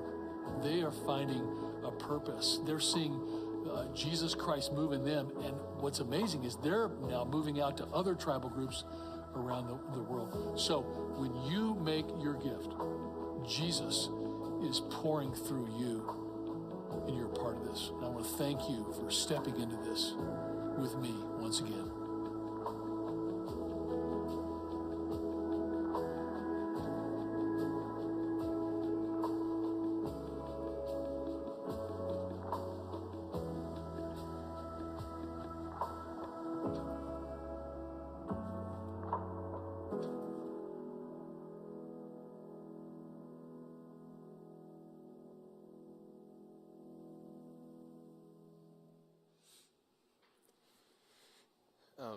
So I walked in here today kind of having something planned after that video, and then I saw it at the 9 o'clock, and something interesting happened in me. I've never been a part of a church like Kensington before. I had worked at other churches, and then I came here, and during the interview process, this is fun. I was meeting with Steve, and he asked the interview, he's like, what would you change about our church? Like, what would you do different? And I thought about it, and I thought, like, we could do more with facilities, or we could spend more money doing, these types of things. And everything that I focused on was about me and the church, and how do we make it like that, which all those things are important and great. And then he just kind of chuckled after that. And the first time I spoke at Kensington, they played a version of this video where, we was talking about what we were doing overseas, specifically over there. And I just broke. And I sat there and I thought, oh, crap. That's where the money goes. And what's amazing about this church is different than any other church that I've ever been a part of, is when you give here, you obviously give to help what we do on weekends, and you give towards family ministries, and you give towards all sorts of things. But I think the big thing is you're making a difference on the other side of the world with people, again, that a lot of you will never meet. And you see those things, you see how much of an impact that we're able to make. And you start thinking about, generosity. You think about, like, what happens when we give. You think about when people come together, and you think about sacrificial giving. And I think personally for me, as soon as I saw that video for the very first time, I thought to myself, we really can make a significant impact in the lives of people. And we really can see life change happen with people. And you and I don't think about water very often. Like, I think this is embarrassing. I have 4 bottles of water sitting on my chair right now. You know what I mean? Like, I've never in my life thought about what it would take to get clean water. And we just don't think about that. But when you think about the other side of the world, that they equate survival to some of those things, and some of their first impressions of God and a God who loves them is through what happens when people like you give to things where they can experience some of these together. And so, as Steve said, I know we're coming up on year in giving. We're coming up at the end of the year. What's so fascinating is a significant part of our budget, and I don't even fully understand why, but it comes in towards the end of the year, which is always interesting. And I know some of you are thinking about giving. And then we talked about giving last week, which was a big deal. I got some fun emails back, like, we invited new people and we talked about giving. And I was like, yeah, that's fun. That was a fun one to sit through, wasn't it? And, all these kinds of things. But I was like, what happens, though, when people are radically generous? I loved that. I thought that was such great feedback. I thought that was interesting. But I was like, we get to paint a picture of what it's like when people come together to be a part of something that's bigger than themselves. And so today, as you're thinking about this, you've got year in giving coming up. And then, this too, Giving Tuesday. A lot of you know this is coming up this week. So, you'll see on Facebook about 1,000 and, 1,000 times, all these other things coming through on that. But we would love for you to partner with us, both what we're doing in Kenya, what we're doing with our other 9 global partners all over the world. You'll get to hear more about those things. But we would love to invite you to be a part of that. And then some of you last week were asking, well, how do I actually give? So we gave us some, giving talk. And then at the end of it, I don't think I actually told you how you can give and be a part, which is, big one on me. So kensingtonchurch.org/giving. That's one of the easiest ways to do it. You can always give on the Kensington app, which takes less than 10 seconds to be a part of. Or you can always text the word Kensington to 77977. Those are really the easiest ways to be a part of what we're doing here. Or you can always give on a weekend. So I'm going to invite our ushers to move forward, and we're going to receive our offering this morning. And as we're doing that, I also want to let you know of a couple of events that are popping up throughout the week, coming up soon. And the first one is a women's Christmas event that's coming up Monday, December 3rd. So real quick, where are all the ladies at? Yeah. See, women like to get together and hang out. All the guys are like, let's just go shoot something. So it's fun. So anyway, we have an event just for you. And so this is going to be a fun night. We would love for you to be a part of this. And I talk to people all the time. It's like, you come in this big church and, come on the weekends. And I kind of come in and come out. But I would like to actually meet people. And these events are really designed for you to be able to do that. So we would love for you to come. It's a great opportunity for you to meet other people that you haven't met yet. The other thing I want to let you know about is we have our Christmas services coming up. It's weird that it's already Christmas, at least for me. I still feel like it's just a cold July, but I don't know. We're kind of past all that. But Christmas services are coming up. And to let you know, we're going to have 4 services, December 23rd at 9 or 11, so our typical Sunday morning times. And then on Monday, the 24th, we'll have a service at 4 p.m. and then a special render service that night, which is going to be at 11 p.m. here at our church. The 11 p.m. service will be different than the other 3, but we'd love for you to be a part of those. And then we'd love to invite you to volunteer, too, if you're not volunteering yet. It takes so much to pull off these Christmas services just because of the number of people that come through. So we would love to invite you to be a part of that. Now, with all that said, we're wrapping up a series today called Overwhelmed.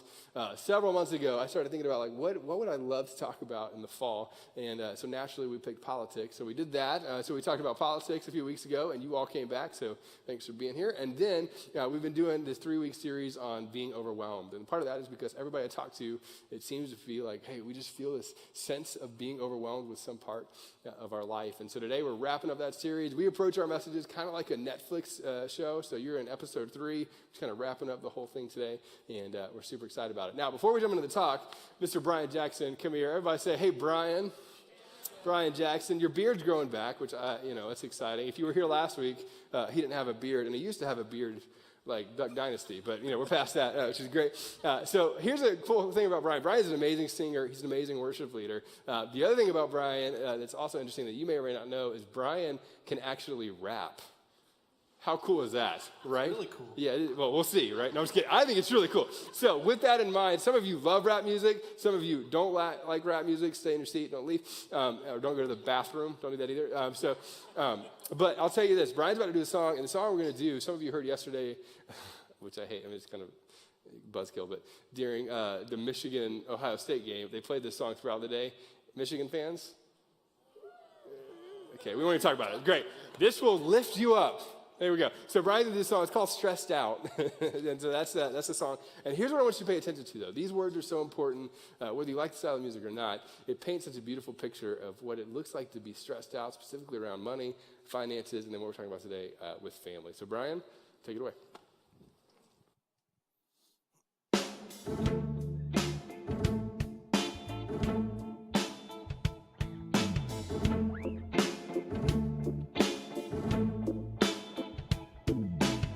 I wish I found some better sounds no one's ever heard. I wish I had a better voice to sing some better words. I wish I found some chords in an order that is new. I wish I didn't have to rhyme every time I sang. I was told when I get older all my fears will shrink, but now I'm insecure and I care what people think. Name's Blurry Face and I care what you think. My name's Blurry Face and I care what you think. Wish we could turn back time to the good old days when the mama sang us to sleep, but now we're stressed out. Wish we could turn back time to the good old days when the mama sang us to sleep, but now we're stressed out. We're stressed out.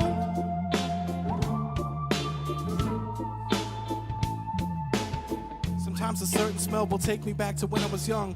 How come I'm never able to identify where it's coming from? I'd make a candle out of it if I ever found it. Tried to sell it, never sell out of it. I'd probably only sell one. It'd be to my brother, cause he had the same nose, the same clothes, homegrown a stone's throw from a creek we used to roam. But it would remind us of when nothing really mattered. Out of student loans and treehouse homes, we all would take the ladder. My name's Blurry Face and I care what you think. My name's Blurry Face and I care what you think. Wish we could turn back time to the good old days when the mama sang us to sleep, but now we're stressed out. Wish we could turn back time to the good old days when the mama stressed. We used to play pretend, give each other different names. Used to build a rocket ship and then we fly far away. Used to dream of outer space, but now they're laughing at our face, saying, wake up, you need to make money. We used to play pretend, give each other different names. We would build a rocket ship and then we fly far away. Used to dream of outer space, but now they're laughing at our face, saying, wake up, you need to make money. Wish we could turn back time to the good old days when our mama sang us to sleep, but now we're stressed out. Wish we could turn back time to the good old days when our mama sang us to sleep, but now we're stressed. We used to play pretend, bunny. We used to play pretend, wake up, you need the money. We used to play pretend, bunny. We used to play pretend, wake up, you need the money. We used to play pretend, give each other different names. We would build a rocket ship and then we fly far away. Used to dream of outer space, but now they're laughing at our face, saying, wake up, you need to make money.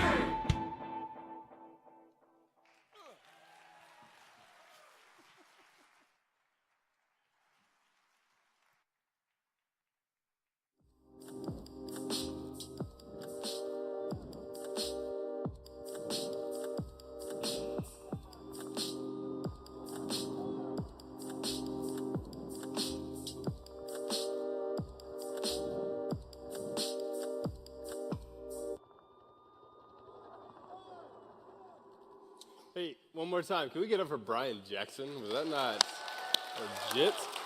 So good. So I'll tell you, so what we've been talking about is being overwhelmed and what it looks like to overcome that. How do we navigate all of the emotions that come with feeling like we're carrying a weight, and how do we do that? So week one, we talked about creating margin for ourselves, specifically when it comes to time. And then last week, we talked about margin when it comes to finances. But I think all of the stressors that you have and all of the stressors that I have in some ways pale in comparison to this one stressor that we're going to talk about today, and that's specifically around family and how do we do that well. And so I said it like this. I said that there is no stress like family stress. Am I right? Like there's something weird, something special, something interesting that comes around when we start thinking about family. And the problem is, if you can think about it as a problem, is like you love your family. You are so committed to your family. Like, you know, you love them, you know, you care for them. But at the same time, on the other side of it, it's like, yeah, sometimes. Am I right? Like you have that one brother, that one cousin, that one uncle, that one parent, that one child, like whatever that is, it just makes you sometimes go, oh my goodness, what is happening? And you have conflict, you have expectations that feel like they don't get met. We have all sorts of things that kind of get, brought together when it comes to family. And it's hard to kind of navigate all of that at one time. And we have to feel like, how do we navigate the weight of our families, and how do we do that well? Now, there's this area of the Bible, though, that talks about what it looks like to love one another. And we use this a lot of times in weddings. In fact, a lot of you have seen this or use this in your own wedding. As soon as I start reading it, you'll be like, oh, we use that. But I love the way that it talks about love and the way that it describes what it looks like for us to love one another. So here's what it says. This is 1 Corinthians chapter 13. It says, love is, can we say this together? Love is patient, love is kind, it does not envy, it does not boast, it is not proud, it does not dishonor others, and it is not self-seeking, it is not easily angered, and it keeps no record of wrongs. In fact, if we would have ended there, that would have been enough, but we're not. It goes on, it says, love does not delight in evil, but rejoices with the truth. And it says this, it always protects, always trusts, always hopes, always persevere, and then we say this together, love never fails, right? Now, you read this, somebody read this at your wedding, a pastor read this, you got emotional, somebody in the audience was doing a little bit of that. Like, there's all these kinds of things going around when you read these words because they're so powerful. And then all of a sudden, you got married, you went on your honeymoon, and about 2.5 weeks later, you realize that your marriage didn't feel like this all the time, right? And when you think about your family and the people closest to you, like, you wouldn't use these words all the time to describe what's happening with your family. Like, when you think about all of these things, this sometimes feels like an ideal scenario, but it doesn't feel like a real scenario to you. And you're like, you know what? Nobody disagrees that we shouldn't live this way. But the question is, how do we live more like this?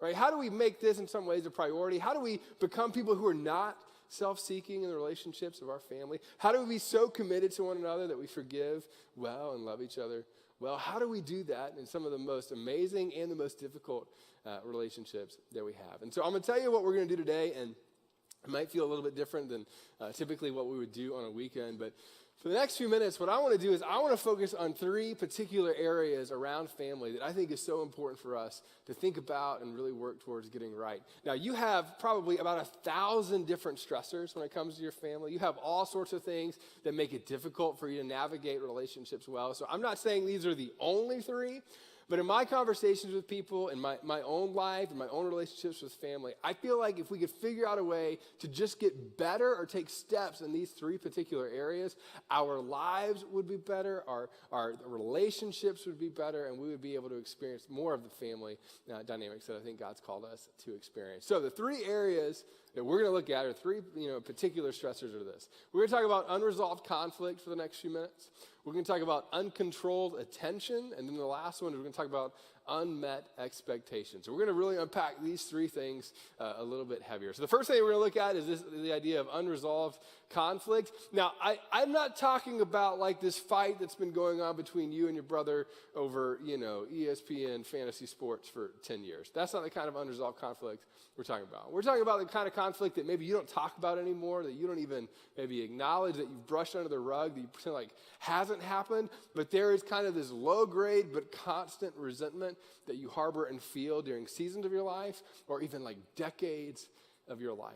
And so the verses that I want to look at for a few minutes that kind of talk about this a little bit are written in Colossians, right? And this is written by a guy named Paul. Paul is writing to a group of people who in some ways are similar to you and I in the way that they manage and try to approach their emotions. And so in Colossians chapter 3, he makes a few statements around this that I think is so interesting. Paul says it this way: "Therefore, as God's chosen people, holy and dearly loved," he says this, "clothe yourselves," right? Clothe yourselves or put on, these things. Clothe yourselves with compassion, with kindness, humility, gentleness, and patience. Again, one of these, relational lists that we all probably agree with in the way that we should respond and act with one another, but it's one of these areas that we have to navigate. He's talking about compassion, kindness, humility, gentleness, and then patience. And he goes on, he says this, "And bear with each other," and then he says the hard part, "and forgive one another if any of you has a grievance against someone." And then for those of us who are followers of Jesus, I love saying this, and it's kind of hard to say out loud, and it makes everybody, especially those of us who are Christians, uncomfortable. But if you're not a follower of Jesus and you're here, I think there are passages of the Bible that highlight just how hard it is to be a follower of Jesus, and I think this is one of them, right? Because what Paul does is he doesn't give the option for you to choose who to forgive or who not to forgive, right? And he gives a very clear reason why. He says, "Forgive as the Lord forgave you." That if you want to know why you forgive and why there's not really any wiggle room on forgiveness and how to navigate all that, he's like, no. You're forgiven. With all of your sins as a follower of Jesus, like you're forgiven all of that. The God of the universe pursued you, as we talked about earlier, and he pursued you, and he pursued your heart, and then he sent his son Jesus down on the cross and raised from the grave, and then all of a sudden it's like this acceptance into that, and all of your brokenness and all of your sin and all of that is redeemed, and you didn't deserve any of it. You were forgiven. So who are you to not forgive others? Which means this, if you're not a follower of Jesus and you're like, I don't know that I can forgive, you fill in the blank, I'm like, I kind of get that. But for those of people who are followers of Jesus, Paul doesn't give an option on what that looks like. And when it comes to you and your family in particular, now come on, when it comes to forgiving people in your family, this is a difficult thing because some of you, especially in relationship with them, you know that if you forgive them this time, that there's a likelihood that you have to forgive them again. And Paul's like, no, you continually forgive, but what about, again. But what about, again. And then he goes on and he says this, "And over all of these virtues, all of this whole list, put on love, which binds them all together in perfect unity." The love is what brings all of these together in perfect unity. And then he says, "Let the peace of Christ rule in your hearts, since as members of one body, you are called to peace." You're called to peace with each other. You're called to peace in your experience in some of this human existence. And you're called to forgive other people. Now, it's easy to say this from the stage, And it's easy to say this with a microphone on, but it's incredibly difficult to actually apply when it comes to real life, right? Because as soon as we started talking about forgiveness, as soon as we started talking about unresolved conflict, for most of us in the room, including me, you had a name or names that popped up. In fact, every time you see these people, like at Thanksgiving, right, you sit there and they just talk and talk and talk, but all you see is like that list that's next to their face, you know, of you did this, you did this, you did this. Right, you're a better person than me. You probably don't do that, but I just see that, right? I remember. It's easy for me to remember how I've been wronged and not forgive. And then for me, and again, I don't know if you're like this at all, sometimes I place myself in a position to where I'm fighting against somebody in my family. That I'm against, like, I'm going to win. Not only am I going to win, but I'm going to win, you know what I mean? Like it's like if we play Monopoly. Nobody likes to play Monopoly with me because I don't like to just win Monopoly. I like to just like bathe in the money. You know, like I'm that Monopoly. My wife will not play Monopoly with me anymore, right? That's why, I mean, it's, speaking of tension, like that's just, you know, we want to do it. And part of that is because there's something in me that's like, I want to win. I want to position myself against and then win. The problem with family is that you can win an argument and you could win the conversation and still lose in the relationship. Isn't that right? Like, come on, fellas, just for a second. How many of you have felt like you won the argument only to feel like later that you lost the argument? Anybody other than me out there? Okay, you know what that's like, right? Right? You know where you like, I won, but I didn't win. And the problem with setting yourself against someone specifically in your family is that you're not just fighting against somebody, right? You're already committed in a relationship, your family, but like you're all those things. Which means that I think a commitment we have to figure out how to make is this, that I'm not going to fight with you. I'm going to fight for you. That I'm going to fight for the relationship. Now, that doesn't mean that I'm passive or that we don't have hard conversations or we don't talk about things or that I don't confront you. But it means in my posture for our family, I'm not fighting with you. I am fighting for you and for us. That in a fight with a spouse, which, you know, it's so hard to think about when you're sitting in the car and you're fighting like this, but I'm not fighting against my wife. I'm fighting for our relationship. But the problem with unresolved tension is this. I think this is true of most every one of us in the room. So when there is unresolved tension in any relationship that we have, we tend to pull back and distance ourselves from the relationship. The problem is that you may never know what hangs in the balance of your decision to not pull back, but continually show up in the relationship. That you have no idea what hangs in the balance of your decision to come back to the table over and over and over and over again. Now, those of you who are empty nesters in the room, I'm going to talk to you throughout this talk too, right? Not as an empty nester because, you know, I'm 31. But I have a mom who's in her 70s.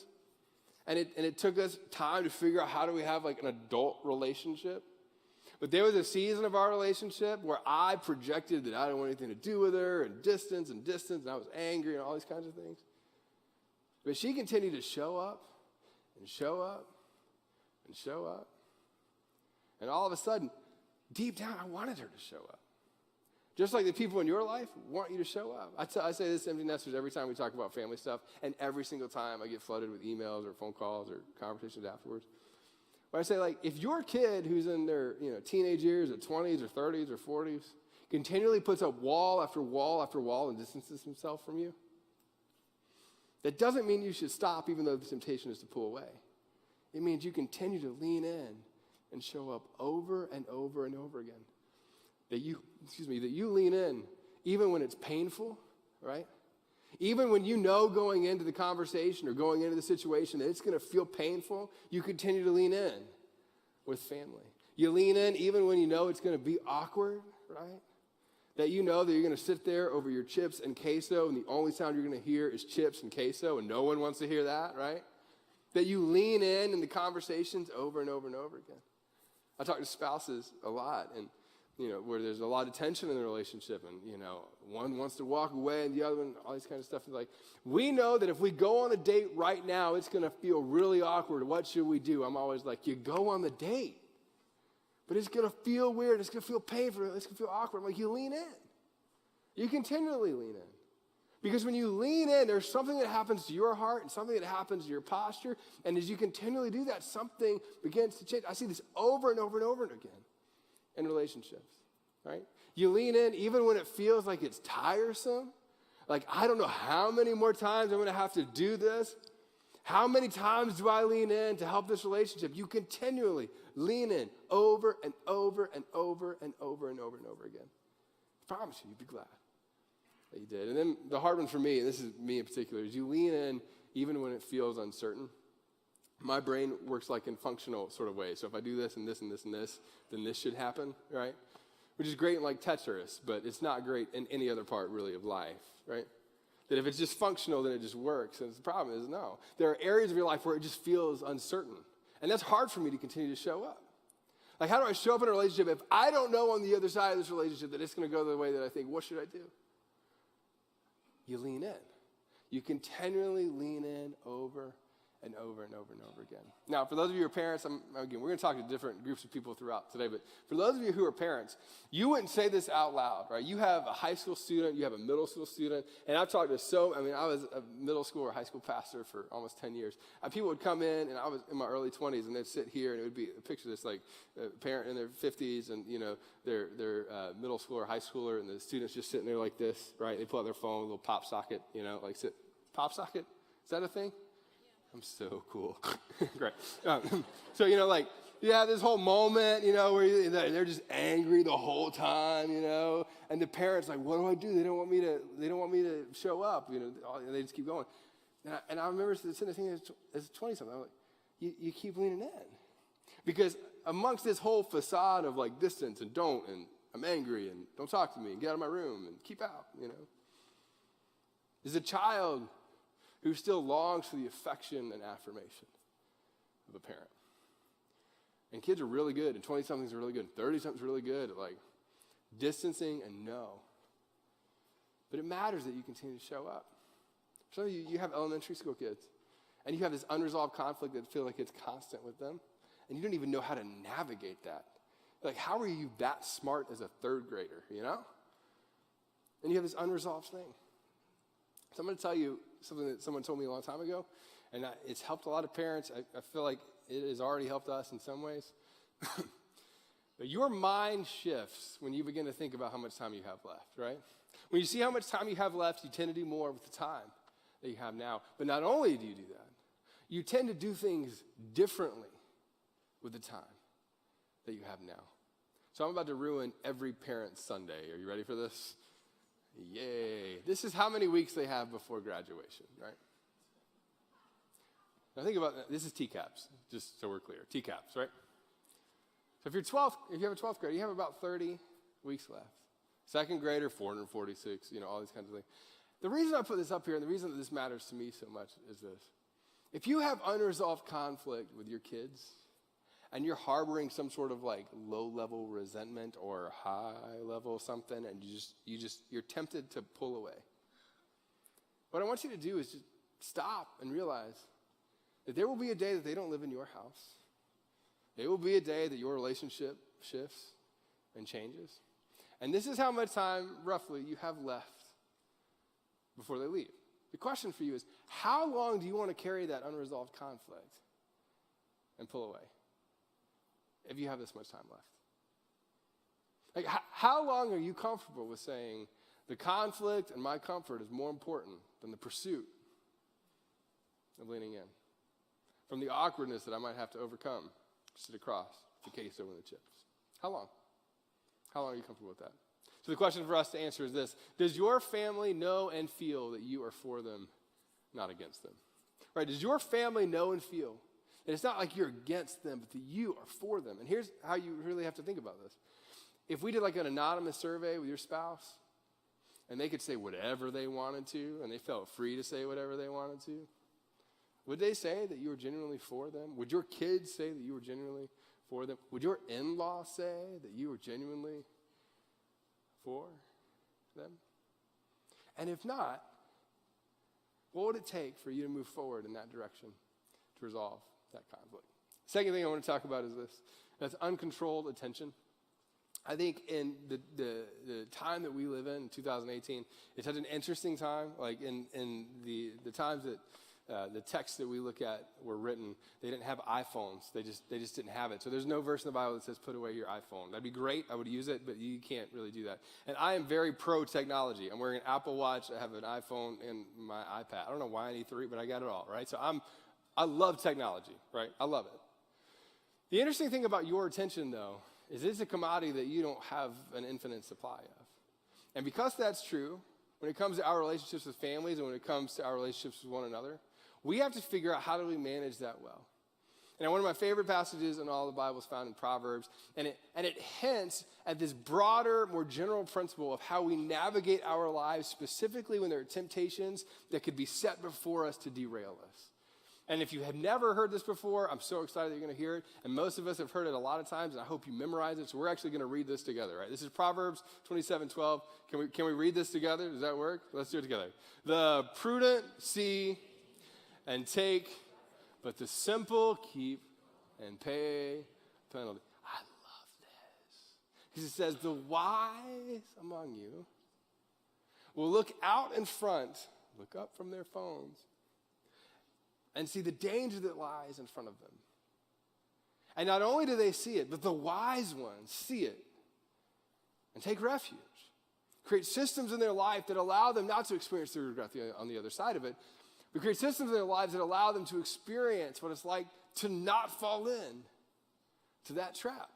Now again, I don't think you should, this is not like, I grew up in youth groups where like burn your secular CDs, and I was like, I really like Brian McKnight. I don't know. Like I'm not going to burn, I'm kidding. I'm not going to burn. That felt weird. I'm not telling you to go burn your phones. Brian McKnight was a great choice.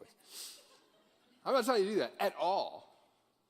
But I'm saying if you don't figure out how to not be a slave to your technology, then you're going to look back one day and regret that you didn't figure that out.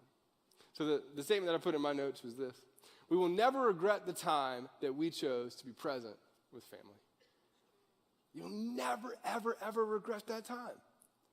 When I was in high school and early college, I still do this a lot, but not as much as I was able to do it then. I would sit down people in their 70s, 80s. I think I got one person in their 90s, and I would ask them, like, what do you regret? What do you wish you did different? And the only common thread amongst all of them, all of them had different things, but the only common thread is that I wish I spent more time with my family. And then several of them said, I wish I spent more quality time with our family. And that was back in AOL Instant Messenger days.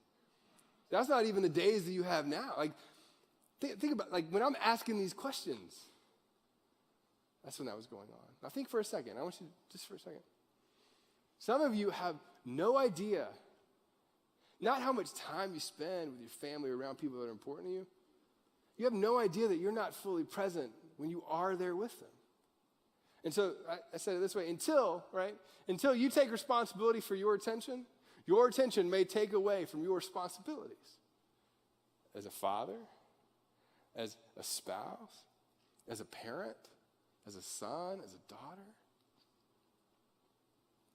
Until you figure out how to leverage that and make sure that you bring that under submission, it could lead you to a place of regret. So the question that I think we have to wrestle with around this is this one: what change would your family most like you to make in regards to your schedule and or your attention? Which means that if we were to ask the people closest to you, what would they say that they wish you adjusted or changed? Now, I'll tell you when this hit me the hardest, and I've told this story before, but my son was like, I think a year and a half, and we were actually back there in that room right over there. I was doing message prep on, I think it was a Saturday night. And so we put on Blippi. It was either Blippi or, it had to be Blippi. That's all we watched for about a year. Put on Blippi. If you don't know about Blippi, okay. So we put that on, and we're watching it, and he kept trying to get my attention, and I'm like deeply into this, like trying to work. And my son literally walks over, and he's saying, "Daddy," and he grabs my face away from the screen, pulls it toward like his, and so that I'm like looking him in the eyes. And I'm like, my son might have memories of me, more memories of me, in front of a screen than me looking him in the eyes. And how sad would that be? Right? If you were going to ask my family and Emily, and if Henry could put all this into words, like what do you need most from me in some of these areas? It would be undivided attention. And my gut says that for many of us, that's true. The third thing I want to talk about is this. That's unmet expectations. Now, this is one that I didn't come into marriage thinking too much about. I didn't really know much about this. I hadn't thought about it. I just assumed everybody had the same expectations as me. I was wrong. But I just had this thought, like, these are my expectations, and we have the same thing. We kind of assumed that we were similar. I'm like a words of affirmation person, so, feed me, like tell me I'm good, whatever that is. Like that's what I love, My wife, and so I would do that early on. I would just tell her over, like, you're so beautiful. I love you so much. Da, da, da. And she was like, thank you, But then it was like, if I served her, it was like, that kind of thing. It was a big deal. And then that was just like, okay, I should serve her. I'm so different though, because when she looks at me and she gives me words of affirmation, I'm like Superman, sorry, like I'm ready to go. That wish I hadn't done. All right, so I was super excited. That just makes me feel like I could do anything at that point. Now, our expectations are drastically different there. The expectations of people that you love and you care for, they're different based off of the person. So what I want to do just for a couple minutes, and then in a second we're going to wrap up, is I want to go through a couple of different categories and talk about what it looks like with your expectations. And so the first group that I want to talk to are for those of you who are parents and you're empty nesters in the room. Now, again, I'm not an empty nester. This is obvious. But my mom and I had to work through this, and she was the hero of this story, right? I got into my 20s. I wanted to be independent. I wanted to prove. I was striving. I was all these kinds of things. And we had to figure out how to have an adult relationship as we got older, because I had certain expectations and she had certain needs and expectations as well. And so she started talking to people about it, talking to counselors about it. And I'll never forget really the time that she started shifting her language and her approach to me. And what she would do is this, and I think these are, when it comes to expectations for empty nesters, I feel like this matters. She started asking, how can I help? Right? Now, you don't have to apply this. Maybe we're a fluke. This may just be us, But for me, the day that she started asking how she could help versus telling me all the things that I needed to do, something shifted in our relationship. And here's the harder part, and nobody likes to hear this either. And she got so good at this. Then about a third of the time, she wouldn't even offer advice. She would just let me work it all out. And here's what began to happen, and again, maybe we're a fluke, this is just us. When she started asking how can I help in the relationship, I started calling to ask for help more. Now, this is a weird thing if you have a high school student. It's a weird thing if you have a college student. It's a weird thing if you have a 30-something or 40-something. And this doesn't fix the relationship. It doesn't solve all the damage, but I want you to hear me just for a second, right? One of the most powerful things that you could do as a parent who's an empty nester is just to ask the question, how can I help? Now, here's why this is so important. When you begin to do this, then you have the opportunity to offer feedback. And it's kind of a more receptive sort of version of that. And then secondly, and this is the harder part, again, they just start calling more. Second side of this is that you remind them that they'll get through this. I'm convinced of this, at least in my conversations. 20-somethings, 30-somethings specifically need to be reminded that whatever season that they are in that is difficult is a season, and there's another side of it, right? Which means that parents of newborns need to be reminded that it's a season, and that this too shall pass, right? Parents of elementary school, people who are single adults, parts of these things are just seasons that you're moving through. And here's why this matters so much. You actually have authority to speak on this because you've seen this season and then on the other side of it, and that it's going to be okay. That if I could convince every empty nester, and this is just me, to say, how can I help? And it's going to be okay. I'm telling you. The relational dynamics, I think, would shift in a powerful way. And this is so incredibly, incredibly difficult, and it's so incredibly, incredibly hard. The other group that I want to talk to you for a second is this. This is like, and I don't know a better way to say this. Adult children, this is not, but if I asked your mom, you're always her little boy, right? So you're adult children, right? This is 20-something, 30-something, 40-something, 50-somethings, where you have parents that are still living. I think you have to work to choose to have the DTR, or define the relationship. You did this when you were dating. You did this in most every other relationship. You put parameters around it. But when it comes to our parents in particular, this is hard for some reason for us to do. Now, here's why this matters, right? You have silent expectations of your parents. They have silent expectations of you. And if you don't actually express those, then all of a sudden you're going to create tension that's going to feel like it's unresolvable, right? Right? You need to have a DTR. You need to say, when you do this, this is how it makes me feel. When you say it this way, this is how it makes me feel. When you come in at Thanksgiving and you do this is how it makes me feel, you know? When I'm correcting my kids and you correcting this way, this is how, you know, and you start talking about these things, and all of a sudden it feels like hard conversations, but don't miss this. But when you lean into these hard conversations, it sets you up further and further down the road to have a healthier and healthier and healthier relationship. And when you have the courage to do it, and it takes courage to do this, all of a sudden you're going to find a healthy relationship on the other side of it. The other one is for those of you who are parents of kids of elementary, middle, or high school students. That's just every child is unique and needs to be communicated to uniquely. Not every child is the same. Every child is unique and needs to be communicated to differently. Right? My mom was so good at understanding, I think, that I was never going to talk between the hours of 8 a.m. and 2 a.m. But from 2 a.m. to 5 a.m., I was just like an open book. I was like a teenage, love novel. I don't know. Like I just said whatever. Like I was just an open book, right? And I'll tell you, she was so strategic about this. She was not necessarily a night owl during that season of our lives, but she would listen.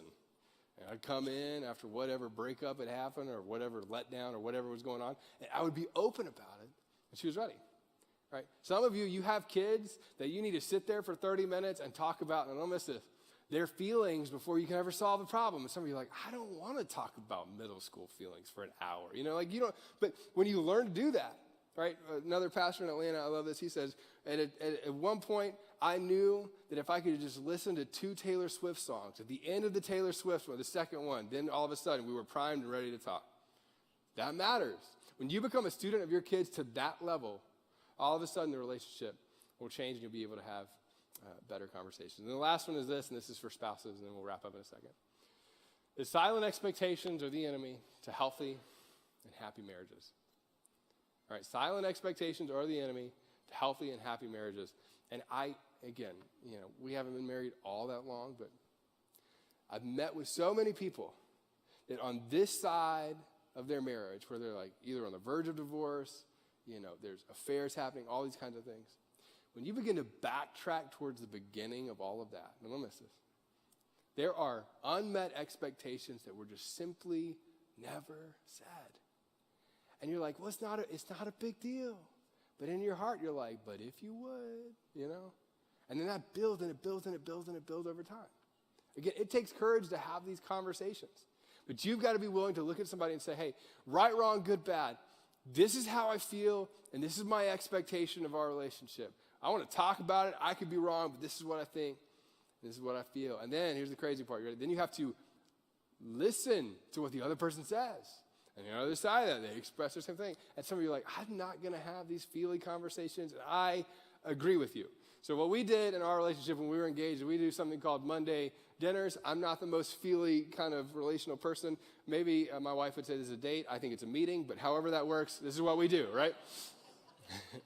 And what we do, right, we've been doing this since we were engaged, one time a week, right, especially when we're the healthiest version of ourselves in marriage, one time a week. Right now we do it on Mondays.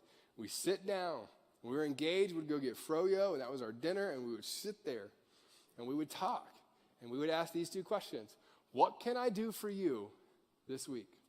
Now, fellas, come on, I got you. Listen, this one question, if answered, at least one thing that you can do, don't miss this, to win that week. And that's what I needed. I just needed to know, well, what does it take for me to have one solid win? And it always evolves. It always looks different. But what can I do for you this week? How can I, you ready? This is crazy. How can I serve you this week? And then you do it. And the next week, how can I serve you this week? Because they're already thinking the expectation. They're already thinking about what they want you to do. They're already thinking about that. They're already thinking about their needs. What can I do this week for you? How can I serve you this week? I don't know that I can do 40 things, but I know I can do one. And we started asking ourselves this, and I'll tell you, and both of us felt so much more loved. But if you sit there with a silent expectation and never express it, and you're like, well, you should just know. That was amazing. Sorry. Yeah, that was awesome. You should just know. Then what? What happens? It doesn't happen. And then there's just guilt, right?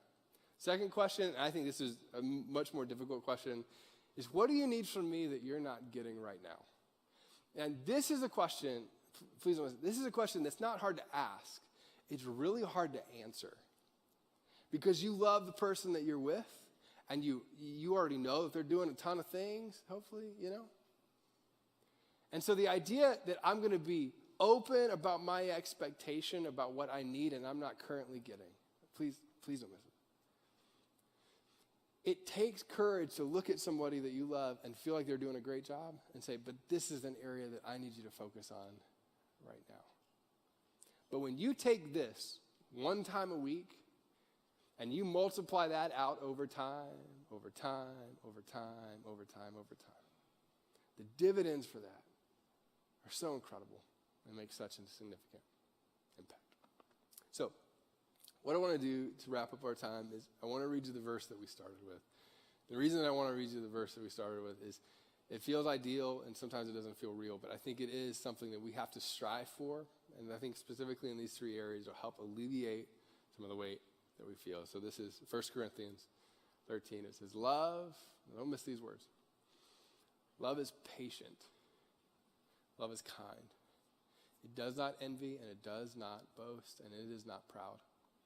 It does not dishonor others and it is not self-seeking. It is not easily angered and it keeps no record of wrongs. Love does not delight in evil but rejoices with the truth. It always protects, always trusts, always hopes, always perseveres. Love never, ever, ever, ever fails. So here's what I want to say to those of us in the room who walked in here and you were carrying baggage around your family and you felt the weight and the angst and you've just been trying to solve a problem for a month or a year or 10 years. And it can be big or it can be small. What I hope your focus is on is not just on solving problems, but that you're focused on capturing and recapturing the hearts of the people that you love the most.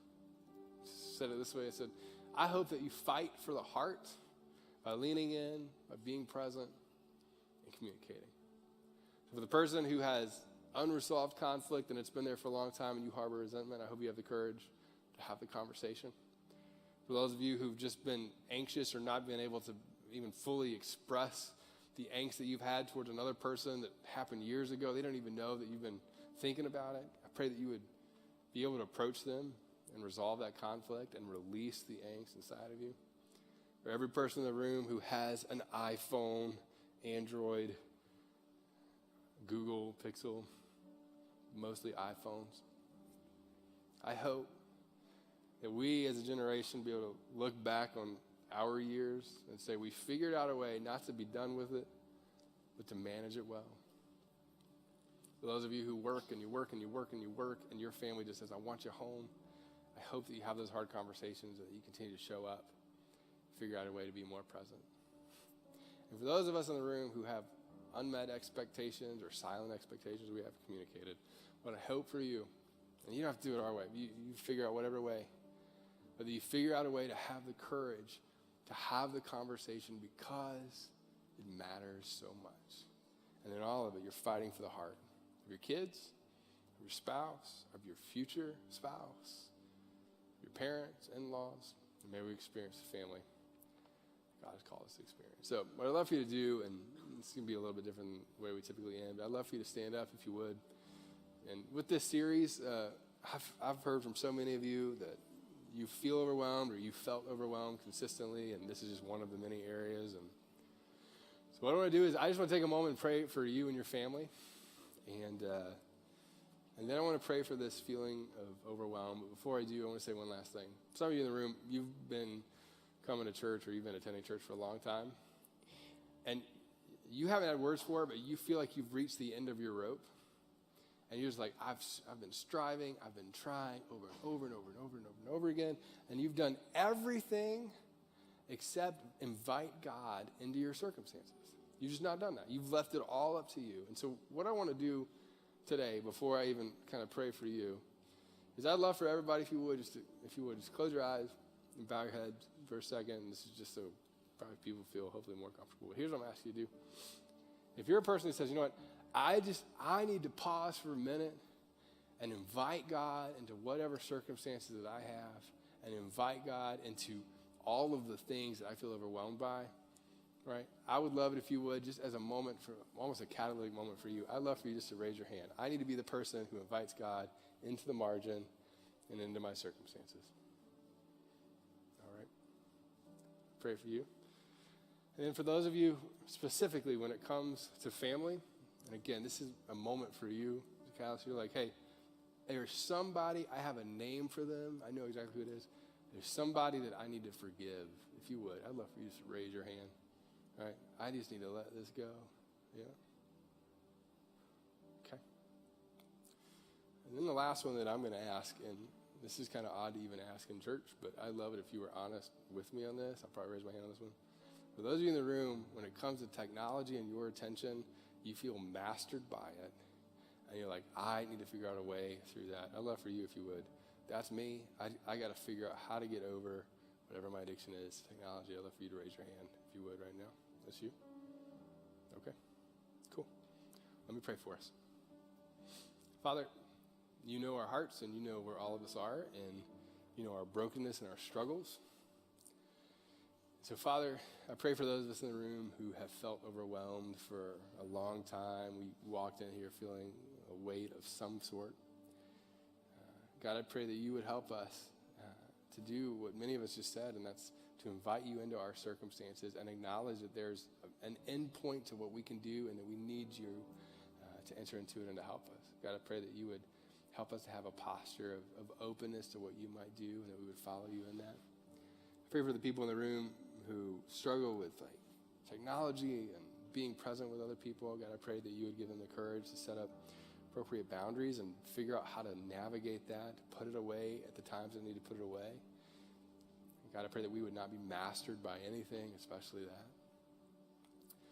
God, I pray for the parents in the room who have been trying to navigate unresolved conflict, specifically like empty nester parents who they have an adult son or daughter that just feels distant. God, I ask that you would help them to never stop leaning in, and that you would help them to continually do that in a wise way, and that whatever it looks like, that you would break down whatever the walls are in the relationship, and that you would give them hope and courage to know that that is a possibility on the other side, that you can do that. And I pray that you would in so many of those relationships, and you bring them back together. I pray for all of us in the room who have kids, younger kids like we do, and trying to navigate all that. Help us to be present, help us to figure out how to love them well. And I pray for every couple that entered in here who has a significant tension in their relationship. And they came in, and most people don't even know that they have it.